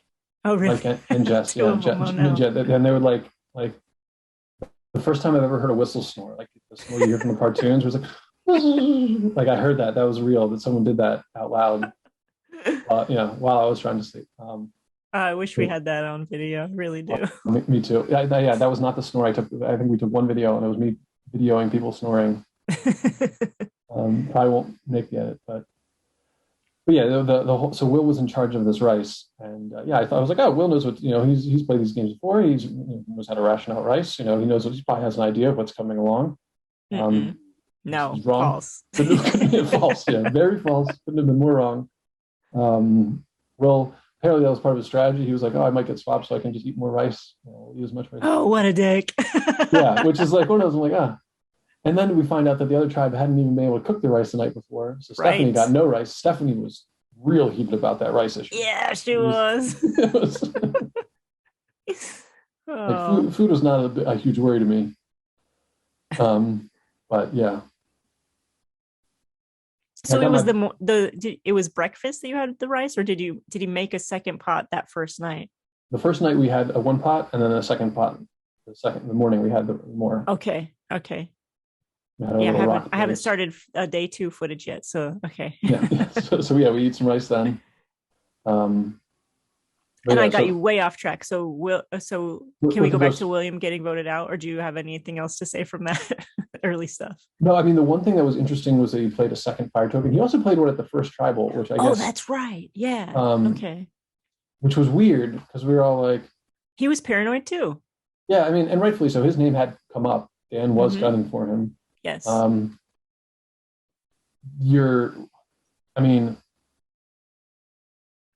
That such low odds. I think it was 1 in 15 chance of hitting.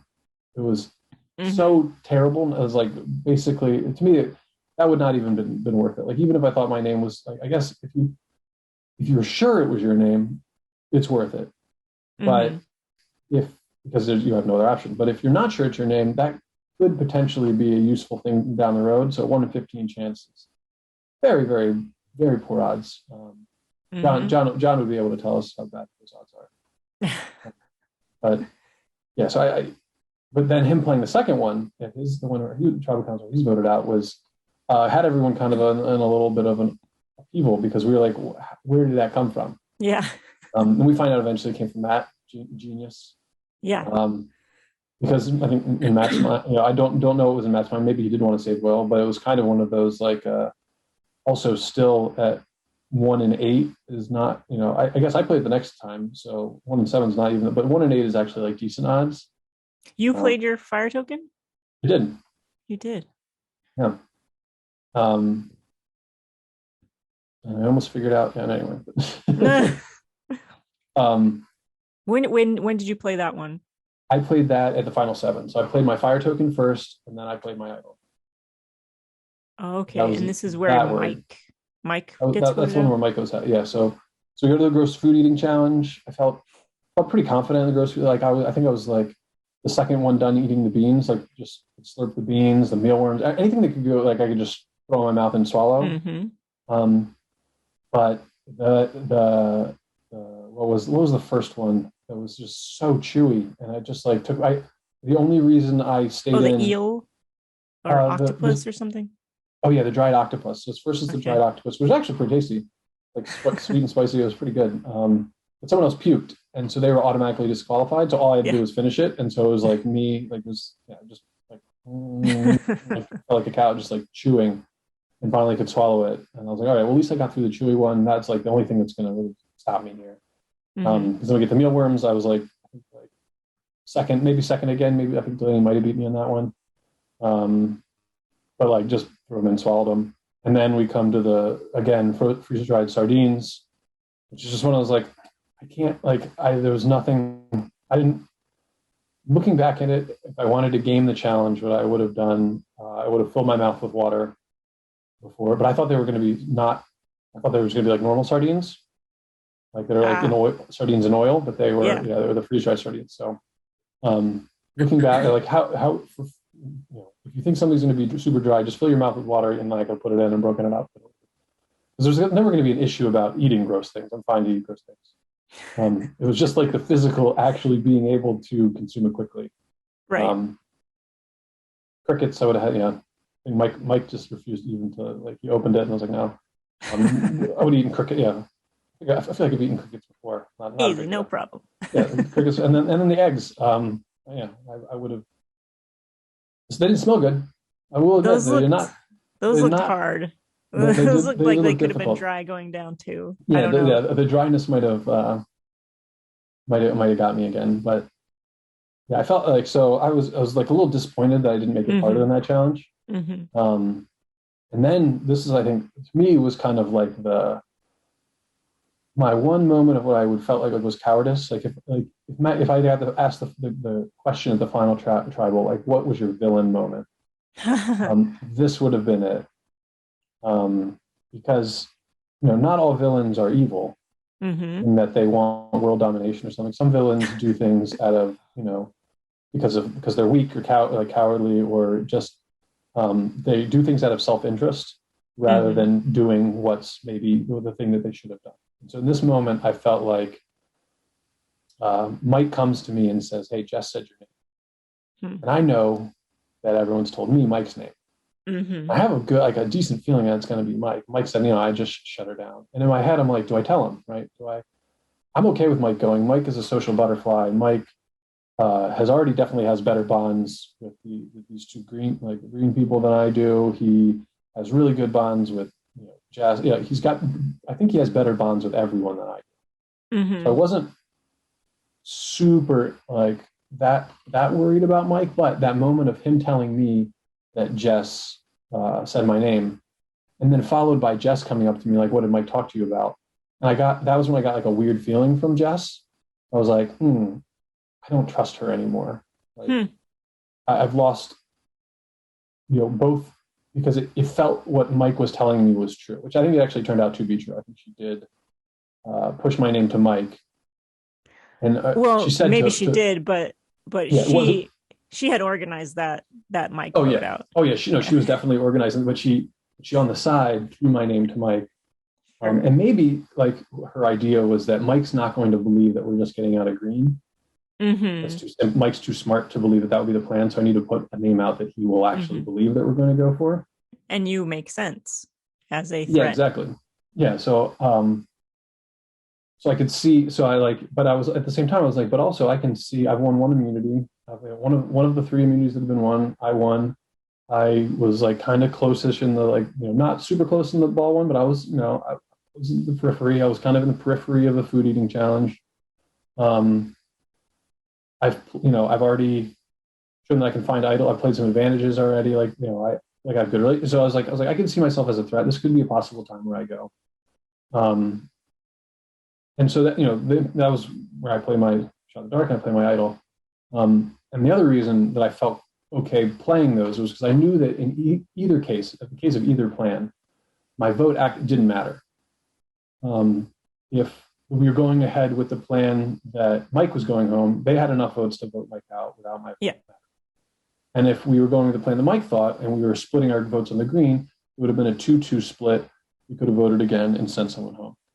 So in either case, my vote did not matter for the plan to work. So I was fine with playing my shot in the dark because it was the second best odds I was going to get, and I had an idol. So if I hit the shot in the dark, then I can go into the final 6 knowing that I still have an idol in my pocket. I have 2 more tribals to play that. I felt pretty comfortable. But when that didn't hit, and I kind of just looked around, Mike was shaking his head no. Don't you don't really need to do this, but he understood. I think he's the only person I told beforehand. And in that moment I was kind of I still have this idol. I don't necessarily I don't know if I need it. I don't my name has been floated out there. It is again just covering the bases, right? I just need to make it to the next day. I have a good shot. I feel confident in winning something here along the way. And maybe, if I have to, finagling something. So that did feel like looking back, I kind of wish that I had played my idol for Mike. To save him. Who did Mike vote for? Matt. So Matt would have gone. Oh, wow. That would have been huge.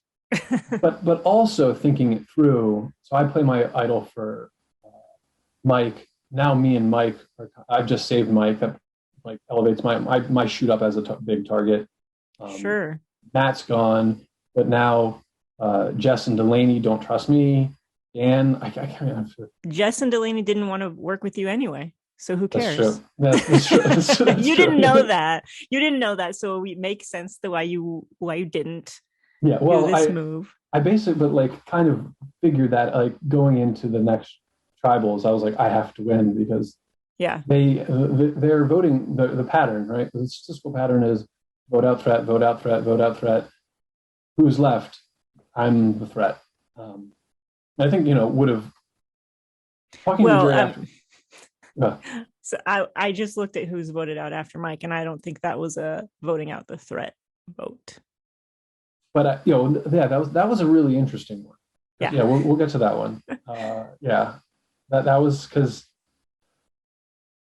Was it because I think that had they had the choice, I would have been next. I think so too. Yeah. Had they had an opportunity to vote me out again, I would have been next. As another interesting stat of through the final 10 people, there was only 2 opportunities where I could have gone. Mm-hmm. The vote where Will was voted out, and the one where I did go home. It was the only 2 opportunities. Every other time I was either, because I won 3 of the 6 immunities, and I played an idol the other two of those other times. So let's say you play the idol on Mike. It's you and Mike. Matt's gone. Yeah. The next one, you win immunity. Maybe Mike goes home that time. Yeah. Probably. So then it's... Maybe. Although at that point, I feel like... Maybe you could have flipped something around. Yeah, because what was that next challenge? The momentum changes at that point. That challenge was that was the holding the ball, and it was Delaney and I at the end. I think that the dynamics changed. Delaney was this, again, right at the end of a challenge, almost winning. I think that Delaney might have, without Matt to save her, because Matt ends up saving her. How did she? At the final 6, when Dan goes home. Yeah. Matt, I had agreed with Dan and Matt it was Dan and Matt to vote for Delaney. Mm-hmm. And Mary Ellen. We were all going to vote for Delaney. Yeah, that was not true. Well, I think Dan and I both did. Yeah. Dan and I both voted for Delaney. Mary Ellen said that she would have voted for Delaney if she hadn't played her shot in the dark. And Matt saved Delaney by voting Dan instead of Delaney. So if Matt's gone instead of Mike, the momentum switches because Jess and Delaney now only have Mary Ellen, and Mary Ellen is pretty easy to get. Her number 1 just went home. So you, Mike, and Dan could have tried something with Mary Ellen to get Delaney or Jess out. Yeah. That's where I think it would have gone, but who knows? Who knows? Yeah. Who knows what Mike would have wanted to do? I mean, because Mike wouldn't have been wanting to work with them then, because he would have seen they had turned on him. Mike would have been with me, but I think that Dan voted for Mike. I think Dan was in on the Mike plan. And so I'm not sure that Dan would have. So I think that it would have been really just Mike and I. So Delaney and Jess probably would have got Dan. Yeah, they would have kept Dan and voted out Mike, and then it would have been basically, but Matt would have been no gone. Change. No change. But Matt would have been gone. That changes everything. So who is the winner? Yeah. Yeah. Yeah. So yeah. Okay. So we vote out Dan. It turns out, I never had a shot. I mean, I think the reason that they went after Dan was 1, because they were all in alliance together, but 2, I think Dan was the person who was kind of at that point was working, like maybe, and I feel like someone said it at Final Travel, but they felt like that was someone who was still kind of working with me a little bit. He was the one who was out from them the most. Yeah. And so 1, they had to get, they didn't want to, they were working together, so they didn't want to vote each other out. Those 4 were never going to turn on each other. Yeah. Yeah.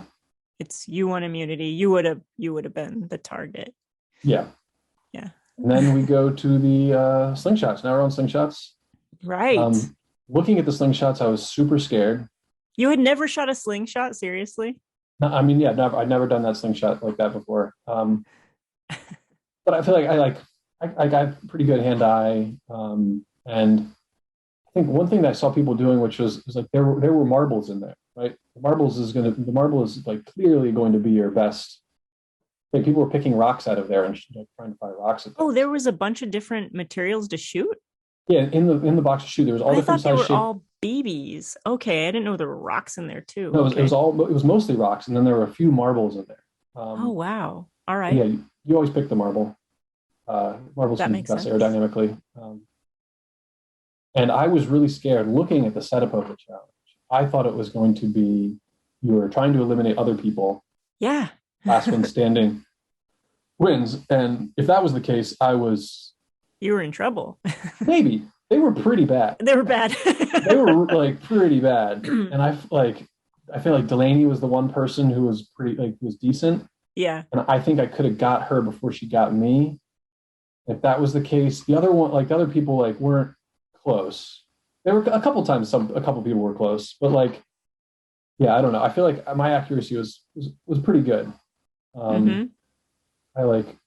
I think I shot over 50%. I'm not sure, but I'll take a look and let you know your yeah, yeah, stats. yeah. Let me know my stats. It's just sports stats.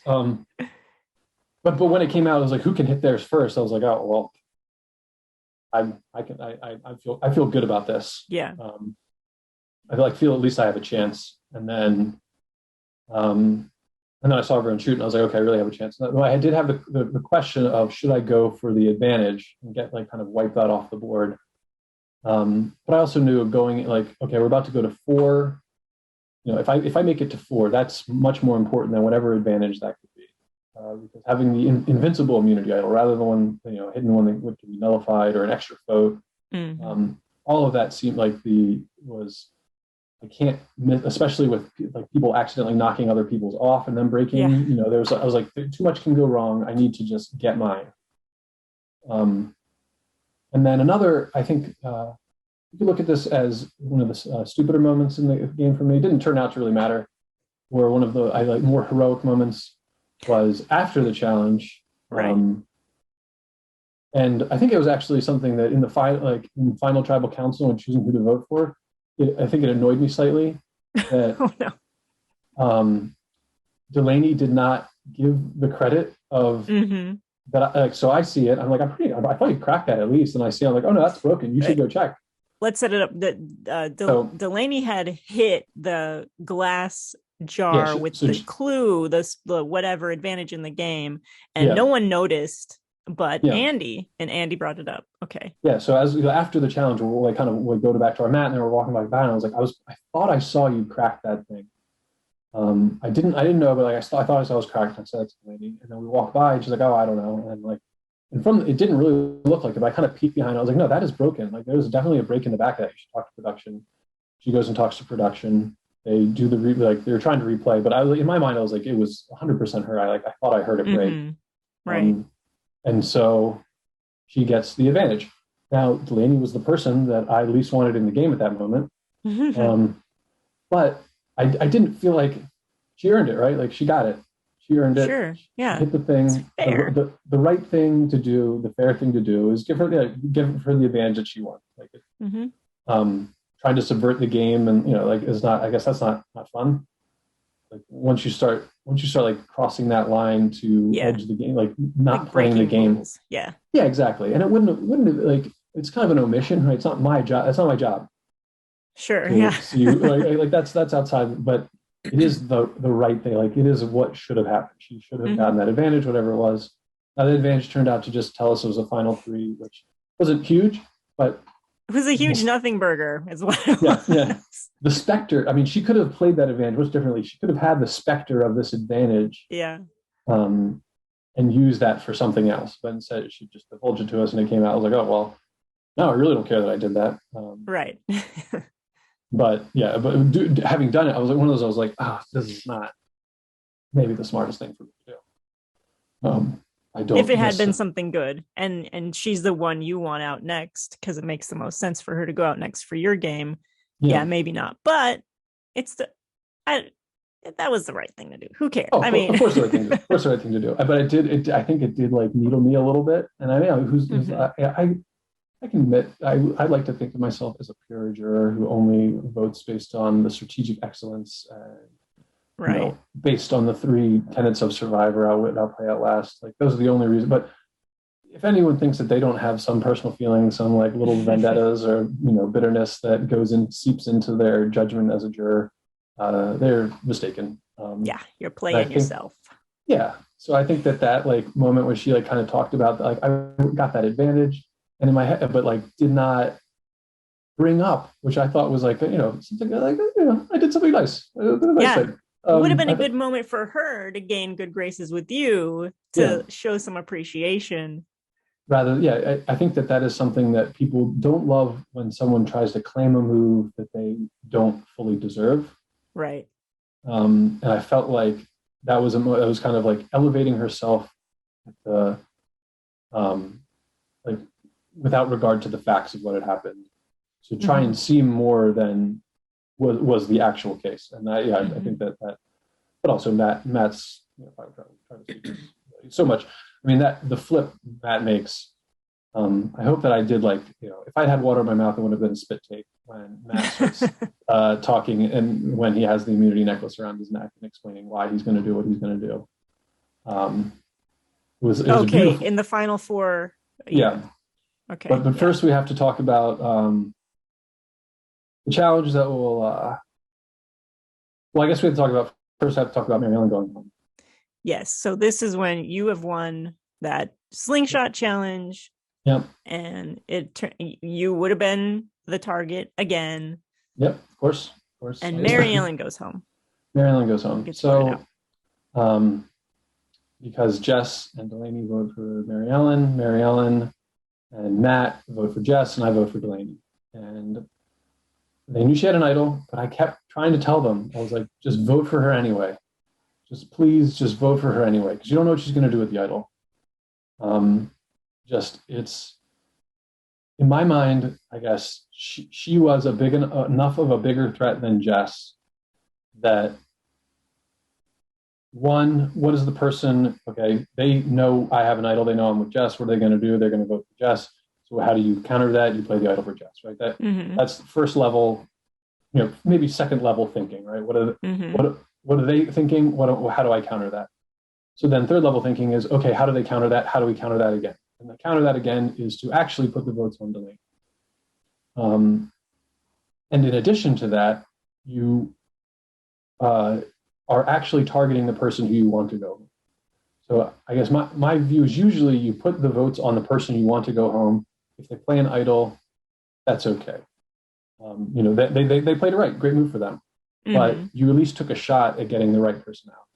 And I was trying to tell Matt and Mary Ellen that this is what we should do. I was like, we should vote for Delaney. That's I know she showed you her idol. If she showed you her idol, then she knows you have. I tried to play it out, and they're like, no, we got to vote Jess. She's going to play the idol for herself. But I still held out hope that one of them might stick with might listen. And I didn't push it hard. I don't want to make it sound like I was harping on them. Like, this is what we have to do. I was like, we should do this. That was probably besides when we voted for, Dan and I voted for Delaney. That was probably the hardest I tried to push the plan. So we should still vote for Delaney. But alas, they did not vote for Delaney. They voted for Jess, and Delaney correctly plays the idol on Jess, and Mary Ellen goes home. It's a great moment. I can't wait to edit that episode. I think it's going to be exciting. I'm super interested in why they didn't take out Matt. Okay. I'm going to, oh God, it's so frustrating as an observer when people play, I don't want to say stupidly, but in a way that you would not, right? Yeah, if you're a fan and you're filming this, right? So I'm doing, this is at this point, and I'm doing a confessional with Delaney, and I'm saying, what do you want to happen next? And she goes through this plan. She's like, she's going to play her idol. She doesn't know if she's going to play it on herself or Jess, blah, blah, blah. Who do you want to go to the end with? Who's in your lines? She wants to go to the end with Jess and Matt. That's her final three. And I'm floored. I'm like, why the fuck would anyone want to do that? Matt's gonna win, right? Yeah. What are you talking about? You want to go to the end with Dan and Mary Ellen. That's who you should be saying, right? So that's who I wanted to go to the end with. Yeah, they just kept taking out people. But I think at this point Dan had just been voted out. Yeah. So I say to her, in your ideal world where you are definitely the winner, who's in your final three? Thinking the answer will change. It did not change. She still says Matt and Jess. And I'm like, okay. And the confessional's over. And I walk away thinking, okay, I thought Delaney was way up here in terms of strategic, whatever. But she's like, not low, but a notch below where I thought she was. And she had rationalized it as like, this is her alliance, it's loyalty, it's the three best players in the game in her mind, and it's true. They, at that point, because you had made some mistakes, they were the three best players, by a lot. at at at the merge though. Like at the merge, they were the three best. Well, Yeah. maybe after the mic vote, actually. Anyway, anyway, that's what was going on, and it made no sense to me, no Yeah. sense to you, right? Yeah. No, made, yeah, that didn't, oh yeah, the Dan didn't even make the Dan of it all, I guess because they were all Yes, together. But even at right, that point, that's when you start to turn on the best players. You don't get right. out the Dan to get out, you know, to save your alliance. Um, It was a nice, refreshing change to yeah. have the like best Final Four you could possibly have, right? Yeah. So that was good. It's going to make for a really great finale. Yeah. Oh God. So yeah, but so then Mary Ellen goes, right? And that's they Yeah. decide to take out Mary Ellen instead of Matt. So we're at the Final Four immunity Oh, challenge. oh boy, this is Oh, this is a haunting moment. Um, this is a moment I will replay in my mind oh God. for a long time. Yeah. Well, it's funny because if you look at it, both I feel like both Blaney and Jess, even though they made it to the finals, have reasons to be upset at themselves for this. You know, they didn't go home, so they probably don't replay as much. Mm-hmm. Had Matt lost, also, we all made mistakes. All three of them failed to get all their puzzle pieces initially. They didn't Yeah. run, which was baffling because I remember running with my final puzzle pieces and then Delaney going down and starting to undo stuff, like starting to mess with letters. And I was like, there's no way. Like I was definitely ahead of everyone. Like I was Right. keeping track and I knew that I was ahead. So I was like, how did I miss it? Like, man, she must be so much like she was faster than I thought. Like she's like, because I got back first the first time, I got back first the second time. I was like, there's no way. Not realizing that I like basically just lapped had gotten one like full lap on everyone. Which gave, you know, and then It was more than that. There were two stations. Two of them had two stations they had missed. oh my goodness. Yeah.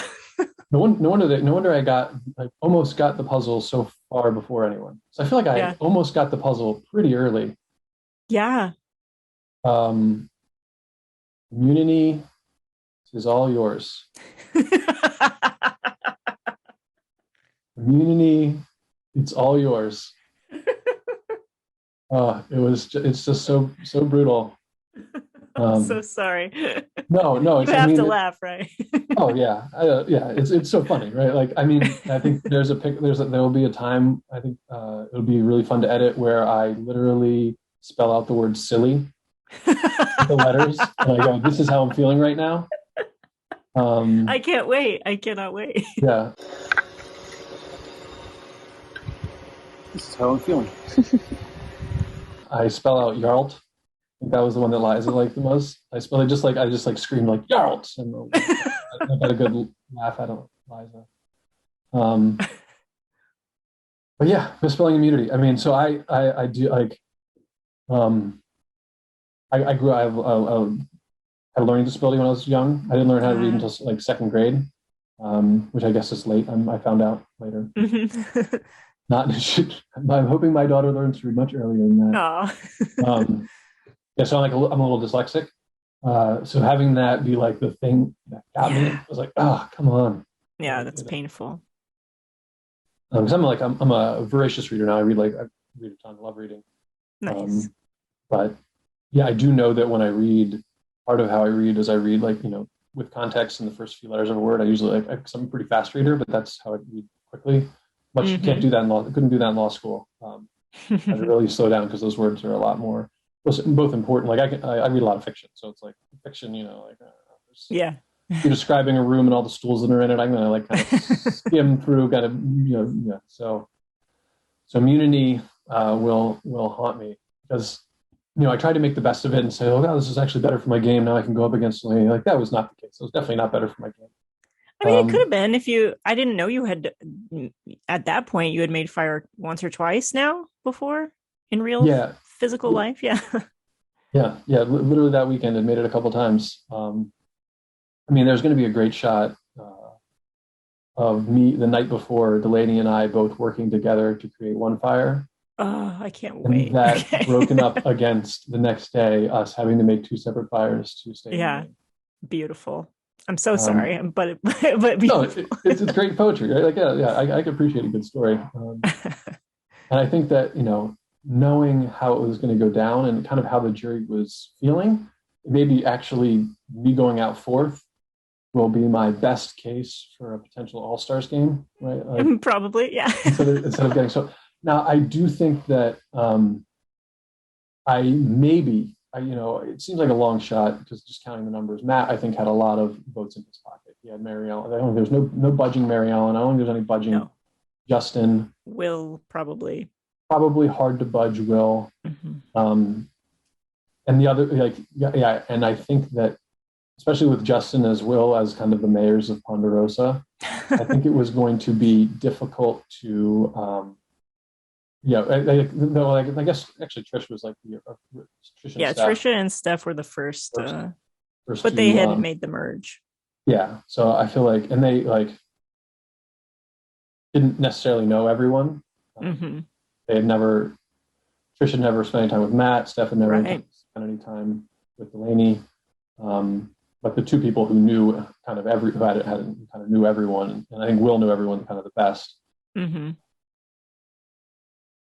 Like, I think, and I also think that, as we said, like, part of the problem with Will's game is assertiveness. I'm sure that, and I felt that when I went to the jury, was that other people had very specific ideas of how you should be voting and what they thought how you should be, which is fine. But I can see people who are not as familiar with the game, haven't played these games before. Trish had never played one before. Steph had never played one before. Being influenced by people like Justin and Will, who have played these before, and have kind of assertive personalities that they're willing to kind of tell you how they think it should be done. Right. So that, having those three kind of guarantee in their pocket, Matt having those three kind of guarantee in his pocket, he would have been tough to beat. I do think that I could have spun a good yarn, told a good case. I think that the one thing that sometimes works, and I'm not sure would have worked on this crowd, but I think that it does have some merit, is the idea that from the final six to the final three, there was one person that all these people wanted to vote out, and that was me. And there was one person who they were unable to vote out, and that was me. So the idea that they had more agency in the game than I did is false. They got to choose who went out, except for they didn't get to choose me. And my whole game was I didn't want to get chosen. So I beat them at the thing that they were trying to do. Now, would that have been persuasive to the jury? Maybe not. I think it depends. It depends because if you win, if you have that T in the right place and you win that, who do you choose to go to fire? I'm not sure. Now, knowing what I know now, I choose Matt and Delaney, right? Every time. Right. She murders him there. But Matt had played. The brilliance of Matt's game was his ability to play so deeply under the radar. To me, I don't know what other people saw from Matt, but to me, there was only one moment, and I'm not sure how it would have played, but I think it was at the final five. So I think that maybe people had a feeling that I might have a good shot at that final challenge. I mean, at this point, I'd won 3 of 5 challenges. At that point, I would have won. If I had put the T in the right place, I win 4 out of 6. So like the outplay thing, that's already three. I won 3 times as many as anyone else in the game at that point. That I won 3 times. Yeah, go ahead. Yeah. But Matt had said something to me. He goes, "I played a better game than you even realize at this point." He had said that to me, and it had got me started. When did he say that? I wish I knew the exact. It was before. I can't remember if it was before or after he won the final. I think it was before, because I remember thinking about it and being like, "That's a weird thing to say. Why would he say that to me?" Yeah. There's something I don't know. Something happened with the Trish vote that I don't know. Yes. It's got to be interesting. It kind of like something maybe with the Will's extra token, like Will and him seemed close. So there was like something, there was this glimmer of maybe Matt is much more dangerous than I thought, which turned out to be, was thinking at that point, because Matt had done a great job, at least to me. It was just like, I'm friendly. I'm a nice guy. I puke a lot. Yeah, I'm super nice, and I've thrown up a fair amount. That's like kind of like me and Matt had. I never had a chance to get that deep with Matt, which is Right. I've actually talked to him a lot after the game. Love Matt. He's actually Yeah. working. He's in Vermont, so I'm hoping that he will Oh, come visit me yeah, great. at some point. I do like on Sundays. There's this little inn that does pie and tea for like $5.50. You get a pot of tea and a slice of pie. Oh my God. My I'd go there favorite thing. every Yeah, day. Yeah. my I think my sister is going to get me takeout pie right now. So Nice. this is, or my wife. I don't know who's going, but yeah. But anyway, so so at that point, I had no idea how big threat Matt was, and it wasn't. Mhm. And so I kind of like tried to. I made the best of a situation. Instead of beating myself up about immunity, I was like, okay, like how do I still get to the final? We learn it's fire making. I'm like, I have like an okay chance. Like I've been okay, and in fairness to myself, I did not terrible at the fire making. Was able to make a fire, and it did snap the Yeah. rope. You were really good at it. 30 seconds after. Yeah. Yeah, that fire making that will get me too, because I feel like I was like, if I just got started a little sooner, I think I was better at Delaney than getting a fire bit. Mm-hmm. I think I got she had a flame for a while and was kind of nursing it up.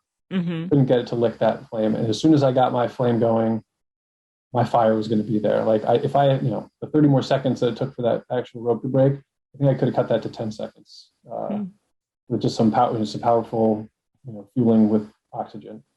Mm-hmm. Big breaths, get a fire going fast. So I think so that's another, like it was like two. I think the heartbreak is like two challenges in a row of like just missing it. Yep. And then it was like kind of fast. I didn't even get to put. I had brought like a whole outfit for the jury. I was able to change my shirt. I had like my creeping hat, my Luke Toki creeping hat that I wanted to wear to final tribal. I was going to switch out the I didn't notice hat. that. No, I didn't have a chance. I was too fast. I forgot to put it on. Yeah. So but yeah, I had a jury outfit ready. It just happened so fast. I was too focused on donuts. Yeah, food was more compelling than clothing at that point.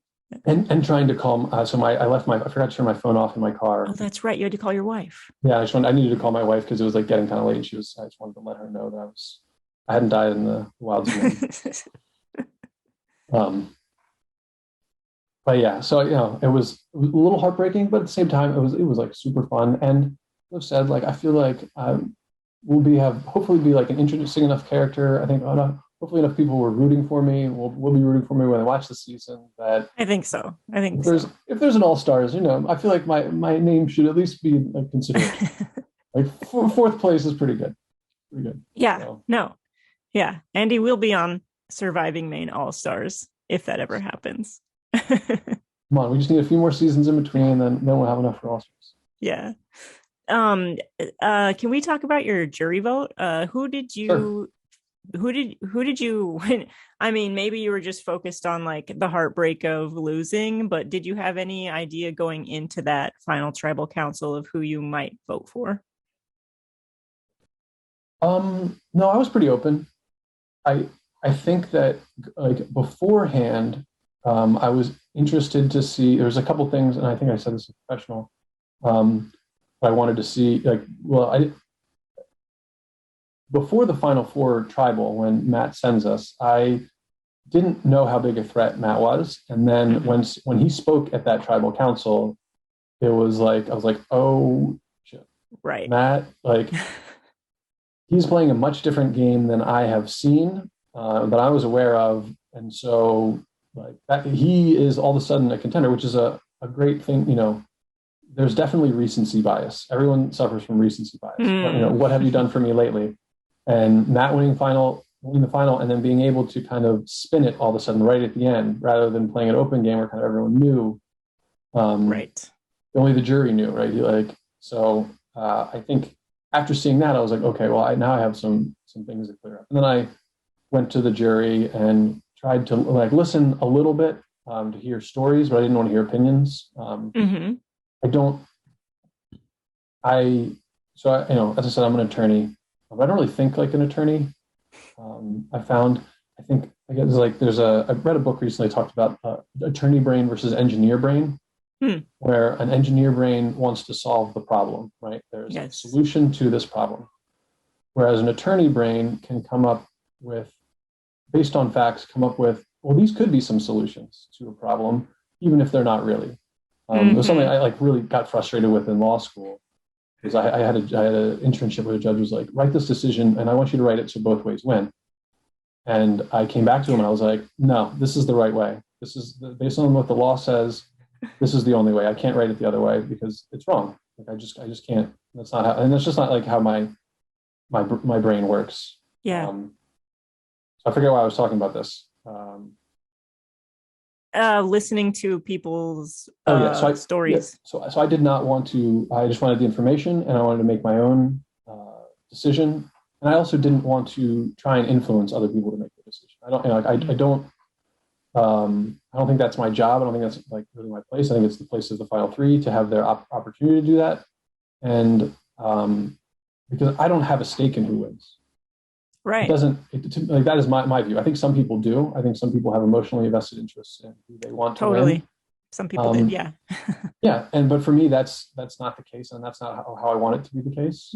Ideally, for me, it would be each of these individuals, based on their own decisions, comes to a conclusion of who they think should win. Not, well, I kind of thought this, but this other person said to me, and so I guess that's the way I'm supposed to think. Like I think that people should think how they think, and come to their own conclusions rather than be influenced by how other people tell them to think. So I tried to listen. Okay, Matt gave the idol to Justin. That's really interesting. Matt gave the that's really good play, and then voted for Justin. But that's smart. I tried to get as many facts and information as I could without taking too much of the opinion and influence. Although I did get the feeling when I kind of tried to talk about the virtues of each person's game. Like, this is what I saw. That the people were trending Matt. Matt was trending hard at that point. Okay. But with an open mind going into it, I think the things I wanted to see Matt explain his game. I think that something I think I said at one of the tribals earlier on was like, what are you looking for in a winner? I think I said it was self-awareness. I want the person to not only have played a great game, but understand the great game that they played. Right. And so that's what I was most looking for. Not only did you play a great game, but if you did those things, but you didn't do them with purpose and intentionally, or if you did like something that I saw as a mistake, but you can explain why it wasn't a mistake, I want to give you credit for that. And I thought that Matt just did by far the best job of that. I was a little scared for Delaney going in because a few times Delaney had kind of downplayed herself in a way. She had she didn't play a loyal game, right? Like she played a loyal game to some people, but she played a very disloyal game to other people. And so I wanted her to own the aggressiveness with which she played, which I thought was, which I thought she did. I thought she played it, but I think that she did not own that as much as I was hoping. And I'm not sure why, but I felt like Jess didn't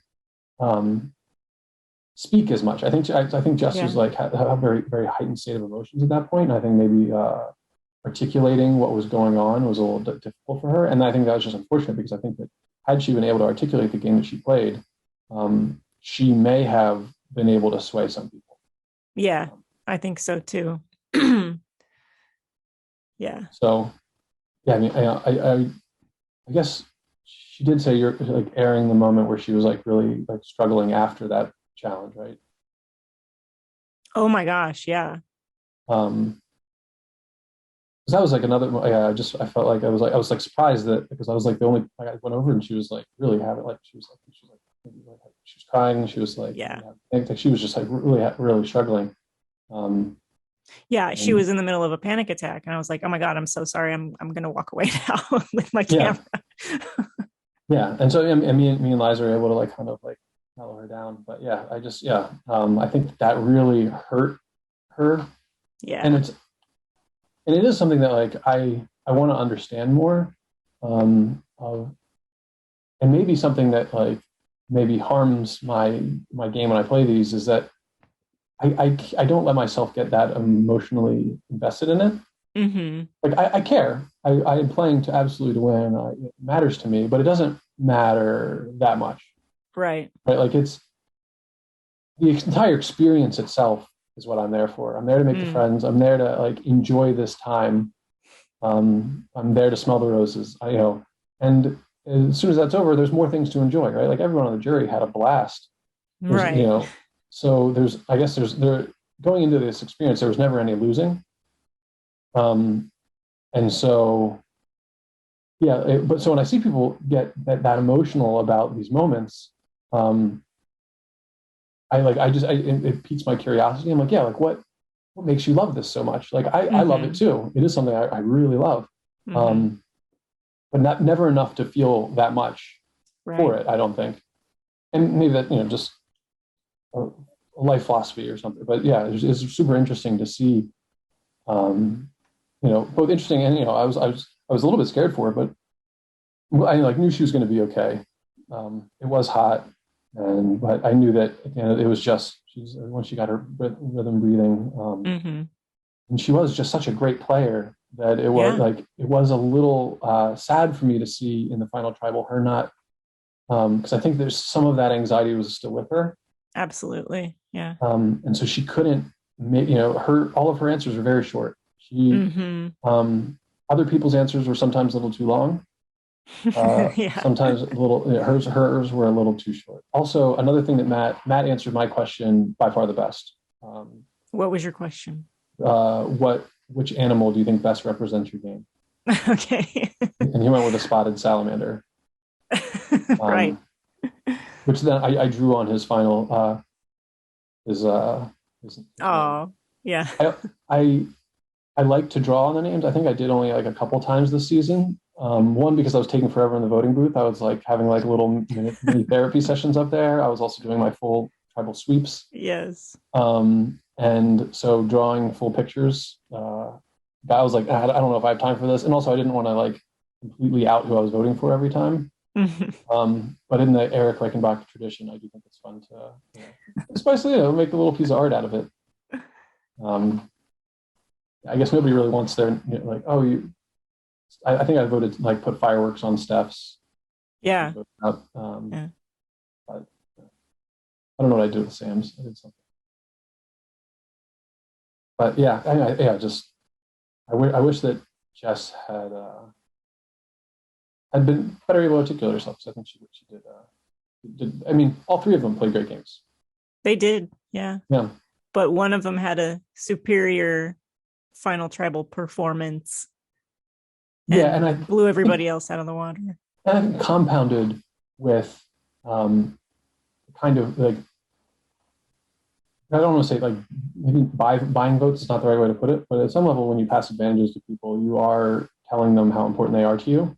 And that, in a way, gets them to think that once they're rooting for you, right? So yeah, every person is the hero of their own story until their story is over. But then they have to pick hero. Right. So they have to pick someone you who's want rooting your for hero to win. Yeah. And so he had three of those people. Yeah. He was their hero. Yeah. Yeah, exactly. And they're talking to other people like saying, oh, this, that's like a sports team, right? Yeah, you should root for this team. This is a good team to be on. This is this may be the person. And so at some level, if that happens, like if you get those heroes early enough, there's like people who see you as a hero early enough, they're never going to really change their mind about you. Right. Like no matter what you do, you're the hero, right? Like and even mistakes you make, like even voting for Jess when you should have voted for Delaney, and not like because they out Jess and Delaney out Fox Matt in that moment. And like I was kind of going through it, and I was like, what moves did Matt really make? He gave Justin an idol to keep Justin. Gave Justin an advantage that didn't work. Gave Will an advantage that didn't work. Voted Mike, but it was not his move. Matt had almost no moves at all. Yeah, exactly. He was very likable, and he knew exactly what he was doing. I think what makes him a worthy winner, and I'm interested to hear if you agree or disagree or have any other thoughts, but part of what makes him a worthy winner is that he knew exactly what he was doing. He did everything he did on purpose, and it worked. And he was able to, not only that, but he was able to articulate that at the final tribal council. Oh yeah, I mean, I think that Matt, I voted for him, and I like Right. very happy that I voted for him. Right. I think he was absolutely a worthy winner. And like you said, yeah, like what moves did he like? As we're talking about, like he didn't really make. There was the Dan vote.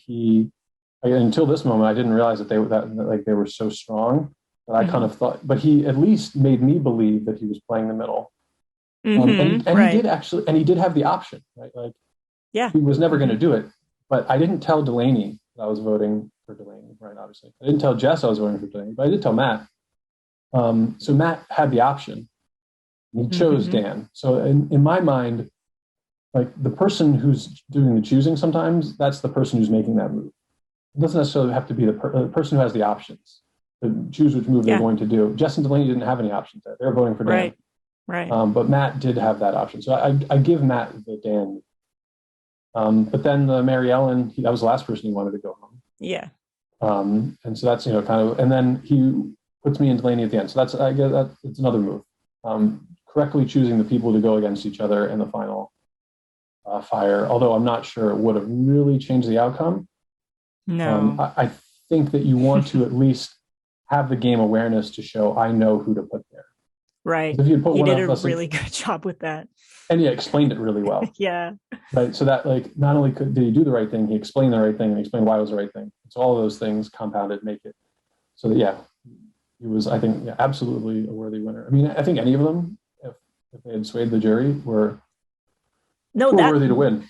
My favorite part of this season was that the final four all could have been worthy. And I hate to say it like that. Yeah. Whoever wins is worthy, but like these were the, not to toot your horn for you, but these were the four people that were played consistently the best, I think, game.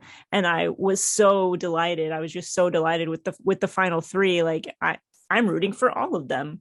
Yeah. I didn't want, Matt was my winner pick, so I loved that I won that of all of production, but I was rooting, like, I always root for the women. So I wanted Delaney or Jess to win. And after their performances there, I was like, okay, I'm going, like, I hope Delaney gets some votes and wins, and not even, I mean, she got a vote.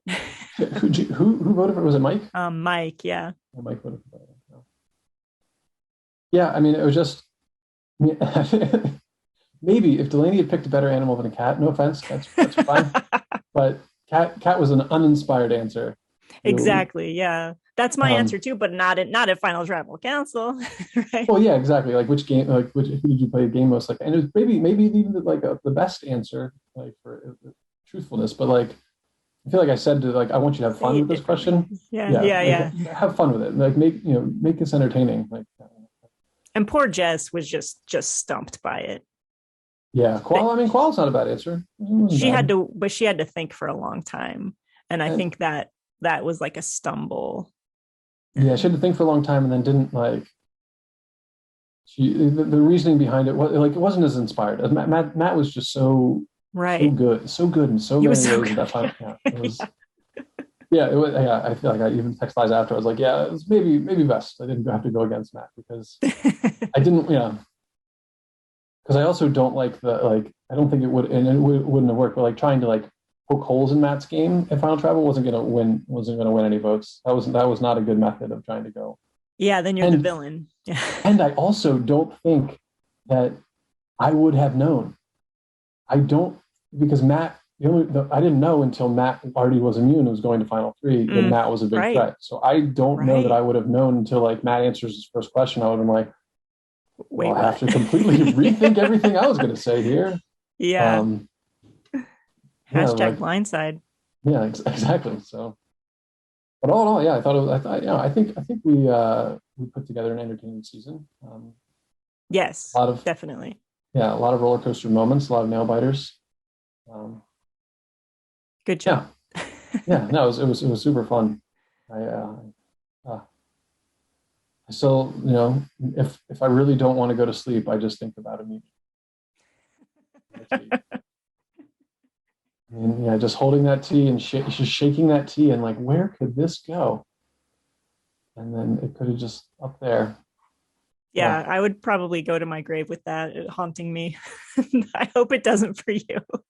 Such a silly thing, right? It's a silly game, a 4-day game with no prize. Like, come on. Yeah, but it's it's such a simple mistake. It was such an avoidable mistake. Yeah. We all have those easily avoidable mistakes. And there's no spell check in Survivor. Yeah. No spell check. All right. Anything else you want to talk about, Andy, or anything you want to plug? No plugs. I have a baby. If you want to see some pictures of my baby, follow me on Instagram. What's your Instagram handle? A Cordry, which is A and then my last name.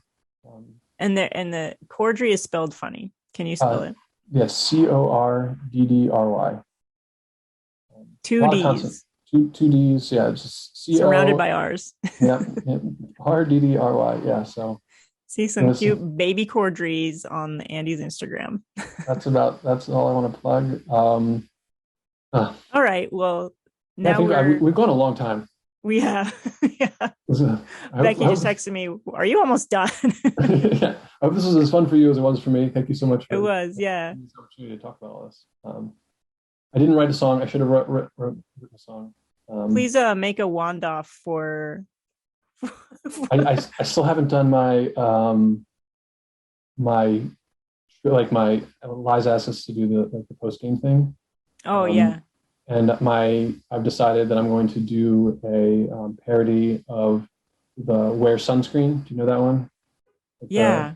If I have one piece of advice for you, it would be wear sunscreen. And then it goes into like the song and just dispensing advice. So I think I'm going to do a parody of that. Please do. As my advertisement for Surviving Maine. Yes. Because my one piece of advice is wear sunscreen. That's the one. And then all the other pieces of advice. Mine might be bug spray against ticks. Oh yeah. It's not going to help. The ticks are too strong. All right. Well, thank you so much, Taylor. This was my really really fun to get to do this and digest this all. I feel not as bad about spelling immunity wrong. That's what I can spell now. So never spell it wrong again. Never again. Yeah. That's the takeaway. Yeah. Thanks so much, Andy, for spending this time with me. Oh, it's really my pleasure. I can't wait to listen to all of them when they all come out, and see what. Yeah, you're the first one. Yeah. See what we did. Yeah, I'm the first one. Yeah. Yay. Okay. Thank you. All right. All right. Bye-bye, David. Bye. All right. That was a lot of fun. My interview with Andy. We will be back tomorrow with the third place finisher of Surviving Maine Season 3. So be on the lookout for that. Anyway, I guess thanks for watching or listening, and I'll see you tomorrow.